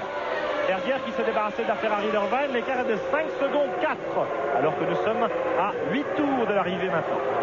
Ça va être difficile certainement pour Gerhard Berger, mais si les problèmes de Jacques Villeneuve allaient en s'amplifiant, ça pourrait faire beaucoup de différence à l'arrivée. Vous voyez, Jacques Villeneuve ici est englué derrière la Tyrrell de Verstappen, et il va falloir qu'il double. Il a encore des voitures devant lui, et ça va peut-être faire les affaires de Berger. C'est vrai pour Berger aussi, évidemment. Oui, mais Ça dépend dans quelle position se trouve la voiture au moment où on peut doubler. Si c'est avant la ligne droite, Berger n'aura aucun problème, alors que là, Jacques Villeneuve est dans tous les méandres, les sinuosités du circuit d'Interlagos. Et puis avec des petites difficultés de freinage, semble-t-il, de grosses boîte, enfin peu importe. Et c'est évidemment des freins dont on a besoin pour dépasser. Alors, j'essaye de regarder au freinage les disques de frein de Jacques Villeneuve sont très rouges ou pas rouges pour voir ce qui se passe, mais c'est très difficile à voir. Il faudrait une vue plus directe sur sa voiture et sur ses roues. Bon, il va se faire la Tyrrell sans problème dans la ligne droite, parce qu'en vitesse de pointe, je peux vous dire qu'il y a presque 30 bornes d'écart. Enfin, sans problème, c'est ce qu'on imagine à la régulière. Vous voyez que c'est un peu moins évident quand même. Ça va peut-être pas être ce tour-là. Non, je crois que ça y est. Il faut que Verstappen fasse preuve d'un minimum de bonne volonté. Le réalisateur aurait pu être de bonne volonté aussi. Enfin, ça y est, il a doublé sans problème. Il faut aussi noter la remontée d'Alesi qui maintenant se trouve à 1 seconde de Schumacher, ce qui veut dire que les deux hommes tournent à peu près dans le même temps. 19,6 pour Schumacher, 19,6 pour Alesi. On les a à l'image, la voiture rouge, la Ferrari de Schumacher est juste derrière la Benetton de Jean Alesi. Connaissant la fougue et la hargne de Jean Alesi, je crois que doubler la voiture de la Ferrari de Max Verstappen va lui faire extrêmement plaisir, et je peux vous dire qu'il va s'employer dans les derniers tours à combler ce petit retard. Alors Villeneuve avec 4 secondes et 2 dixièmes seulement maintenant d'avance sur Berger. Berger dans le trafic, gêné comme Villeneuve, on va le voir. Villeneuve a en tout cas perdu des plumes, c'est certain, en doublant la Tyrrell de Verstappen. Qu'en est-il de Berger? Il y a une Minardi et une Tyrrell entre les deux hommes, mais 4 secondes, alors que nous sommes à 7 tours de l'arrivée. Tout est encore possible dans ce final. Berger se retrouve dans les roues des voitures plus lentes, dans une partie pas très bonne du circuit. Là maintenant c'est bien, Berger est dans la ligne droite, il va pouvoir doubler en tout cas la voiture de Verstappen, je crois. Oui, voilà, ça c'est bien pour lui. Alors que sur la caméra embarquée, on voit quelques petites gouttelettes. Il ne doublera pas c'est la rose, Demonil, et il la double. Et il y va. Ouais, Demonil est très fair-play. Et Berger, il n'a pas peur d'y aller non plus. On l'a vu dans ce freinage où il avait passé Schumacher tout à l'heure. Au même endroit, 4 secondes 1 d'écart entre les deux hommes. Berger continue. Panis tourne plus vite que Berger et Villeneuve. Il est en train aussi de revenir sur Berger. Bon, évidemment, parce que les deux voitures de tête sont dans le trafic et Panis roule très confortablement. Mais ceci expliquant cela, il est aussi à 14 secondes du leader. Ça s'était pas vu depuis longtemps. Quelle belle performance pour l'écurie Prost et pour son pilote numéro 1, Olivier Panis. Qui a une belle avance sur Hakkinen 4e, 16 secondes d'avance pour Panis pour la 3e place. Hakkinen est 4e, Schumacher 5e, Alesi 6e dans les roues du double champion du monde. 7e place pour Johnny Herbert, c'est pas mal, il est bien revenu avec sa tactique aux multiples arrêts. La Sauber Petronas, Fisichella est 8e sur la Jordan Peugeot. Frenzen 9e avec la seconde Williams Renault. David Coulthard 10e avec la McLaren Mercedes. Souvenez-vous, Coulthard, Frenzen, c'est eux qui étaient en tête aux deux premières places en pleine bagarre du Grand Prix d'Australie il y a 3 semaines, et ils se retrouvent 9e et 10e 3 semaines après. Alors ça c'est formidable, et c'est la preuve que tout est possible en Formule 1 cette année. Nous sommes à 5 tours de l'arrivée, l'écart est de 4 secondes et 4 dixièmes. Berger vient de perdre 3 dixièmes évidemment en doublant les attardés, ce qui était le cas tout à l'heure de Jacques Villeneuve, mais l'écart est très infime, et quelle belle fin de Grand Prix, Pierre. Alors à la régulière, a priori, Berger devrait avoir du mal de revenir. Regardez, il y a Verstappen et Katayama. Il y a encore 2 voitures entre Villeneuve et Berger. Oui, et puis Verstappen et Katayama, ils sont certainement en bagarre. Non, oui, ils sont en bagarre. Donc, ils vont peut-être un peu moins regarder dans les rétros. Mais j'ai pas vu beaucoup de drapeaux bleus au bord de la piste pour le moment, pour signaler l'arrivée de Berger à ces 2 pilotes attardés. Et vous voyez, Berger a beaucoup de mal. Il est en train de perdre malheureusement beaucoup de temps pour la suite des événements. Comme regardez. Villeneuve tout à l'heure d'ailleurs. Villeneuve qui doit transpirer dans son casque, mais qui maintient quand même, qui contrôle cette fin de course à rebondissement, à suspense en tout cas. 4 secondes d'écart entre les deux leaders d'un Grand Prix. Il y a longtemps qu'on n'avait pas vu ça, depuis l'Australie évidemment, où là aussi on avait eu un beau final. Oui, puis on s'attendait encore à une belle démonstration de la Williams de Jacques Villeneuve, et vous avez vu qu'à travers les ravitaillements, l'usure des pneus, on s'aperçoit que la Williams ne domine pas comme on aurait pu le penser déjà à Melbourne, où on n'avait pas eu la possibilité de s'en apercevoir du fait de l'abandon de Jacques Villeneuve, et on s'aperçoit là. Bon alors, c'est vrai que Jacques Villeneuve remettre un capot à l'avant, vérifier le frein arrière. Peut-être sa voiture n'est pas aussi performante qu'elle était aux essais, mais il n'est pas aussi dominateur que l'on pouvait le penser. Et quand on voit Frentzen en 9e position, on se dit que les Williams-Renault n'ont plus cette avance colossale qu'elle possédait encore l'an dernier. Ça y est, Berger vient de doubler les deux attardés. À la cravache. À la cravache, évidemment. Et l'écart est remonté à 5 secondes 6 entre Villeneuve et Berger. Berger qui a perdu beaucoup de temps pour passer Verstappen et Katayama. Ça va être difficile. Mais pourquoi y a-t-il autant de trafic? Regardez maintenant, c'est la McLaren devant Villeneuve. Pourquoi y a-t-il autant de trafic aussi? C'est parce qu'il y a encore 18 voitures en course à 3 tours de l'arrivée. Chose incroyable. Maintenant. Regardez. David Coulthard qui s'écarte très sportivement pour laisser passer Villeneuve. Et oui, c'est ce qu'on retiendra de ce Grand Prix, c'est la fiabilité de tous les écuries ici présentes sur ce Grand Prix Interlagos. 18 voitures à l'arrivée, ça s'est pas vu depuis longtemps dans un Grand Prix. Pas terrible la motricité de la Williams dans la remontée. Malgré tout, elle se comporte encore pas mal. Il aurait fallu à Berger un peu plus d'attaque dans son premier relais où il n'a pas été aussi rapide, je pense, qu'il l'était à ce moment-là. Peut-être ses pneus n'étaient pas aussi bons. Et puis il a perdu beaucoup de temps derrière Schumacher, souvenez-vous. Berger, Schumacher occupait la première ligne de la grille. Et Berger, il lui a fallu presque une dizaine de tours pour prendre l'avantage sur la Ferrari. Et c'est là, peut-être, qu'il a perdu ce Grand Prix du Brésil. Alors que Damon Hill rentre au stand en vue de l'arrivée avec la Rose Yamaha, c'est dommage. Oui, c'est ce qu'on disait tout à l'heure. Damon avait un problème. Il était beaucoup plus lent. Il y avait une raison. Il avait un petit problème, peut-être des problèmes de frein. Regardez. Oui, et j'ai l'impression que ça chauffe du côté des freins. Ouais, il y avait une petite flamme inquiétante. Alors, dernier tour de Villeneuve et Berger, vous voyez les écarts. Berger, en tout cas, est plus rapide. Ce n'est certainement pas à la régulière, mais en tout cas, vous voyez. Ce ne sont pas les freins, Jacques, c'est tout simplement, je crois, un moteur, une boîte de vitesse qui a explosé parce que le feu de l'huile s'est communiqué rapidement à toute la voiture, mais vous voyez, c'est fait. Abandon de Damon Hill. Alors que nous sommes à 2 tours de l'arrivée de ce Grand Prix du Brésil. Mais le champion du monde en titre a quand même très bien redressé la barre après les catastrophiques débuts de son équipe à Rose Yamaha en Australie. Il est en train de se bagarrer, Michael Schumacher, dans les roues d'Hakkinen pour prendre la 4e place qui lui apporterait un point supplémentaire au championnat, ce qui est très important pour lui. Il a déclaré en début de saison qu'il voulait marquer des points. C'est ce qu'il est en train de faire. Est-ce qu'il prendra le risque d'essayer de doubler Hakkinen pour un point? Je n'en suis pas sûr, mais il a aussi allez-y derrière en embuscade. On ne les voit malheureusement pas à l'image, mais il y a effectivement, Jacques, une formidable bagarre pour la 4e place. Hakkinen, Schumacher, allez-y, sont regroupés en moins de 2 secondes. Hakkinen sur la McLaren Mercedes, Schumacher sur la Ferrari, allez-y sur la Benetton Renault, 4e, 5e, 6e. Il y a des points effectivement au championnat du monde qui vont se distribuer là. Et on sait que la saison va être longue, va être disputée et que chaque point va compter. Oui. On sait surtout qu'en fin de Grand Prix comme ça, il est toujours bon de prendre des points. Et je ne pense pas que Schumacher, allez-y ou Hakkinen vont prendre quelques risques pour arriver à se dépasser parce que les points sont importants. On l'a dit, le championnat va être difficile et grappiller des points à droite à gauche est très important pour la fin du championnat. Et je pense qu'aussi bien qu'Hakkinen ou que Schumacher, qui est maintenant à 5/10e, à une demi-seconde, Hakkinen et donc allez-y aussi à reprise du terrain. On va s'attendre à un très beau dernier tour pour ces 3 pilotes. Une arrivée au sprint pour Hakkinen, Schumacher, allez-y. Regardez les écarts, ils sont infimes, une demi-seconde entre chaque voiture, 8/10 entre Schumacher et allez-y. Quel dommage que le réalisateur ne montre pas cette bagarre fabuleuse, parce que je crois que en tête de la course, Villeneuve, Berger, Panis ont leur position bien acquise, je le souhaite en tout cas. Oui, mais on attaque le dernier tour. Eh oui.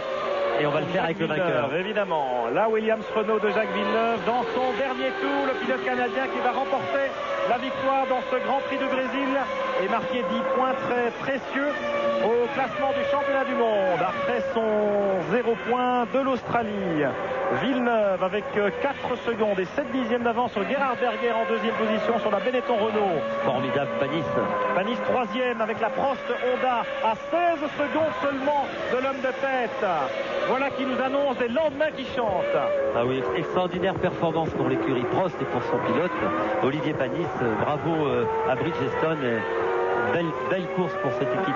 Et puis le sprint pour la 4e place entre Hakkinen, Schumacher, allez-y dans un mouchoir de poche vraiment pour les 3 dernières places qui permettent de marquer des points au classement du championnat du monde. Mais chez Prost, effectivement, on est content. On s'active, Madame Panis, les mécaniciens sont tous sur le muret. Et puis un premier podium des Bleus en 97, premier podium des Bleus de l'ère Prost, évidemment.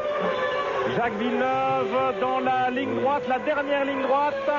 Avec la Williams-Renault, on va pousser un sacré soupir de soulagement du côté de chez Williams. Et voilà bravo notre à Jacques Villeneuve. Formidable performance de Villeneuve.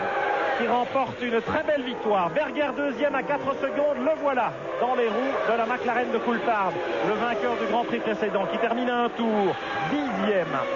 Olivier Panis maintenant, le voilà qui franchit la ligne. Olivier Panis troisième avec la Prost Mugen Honda.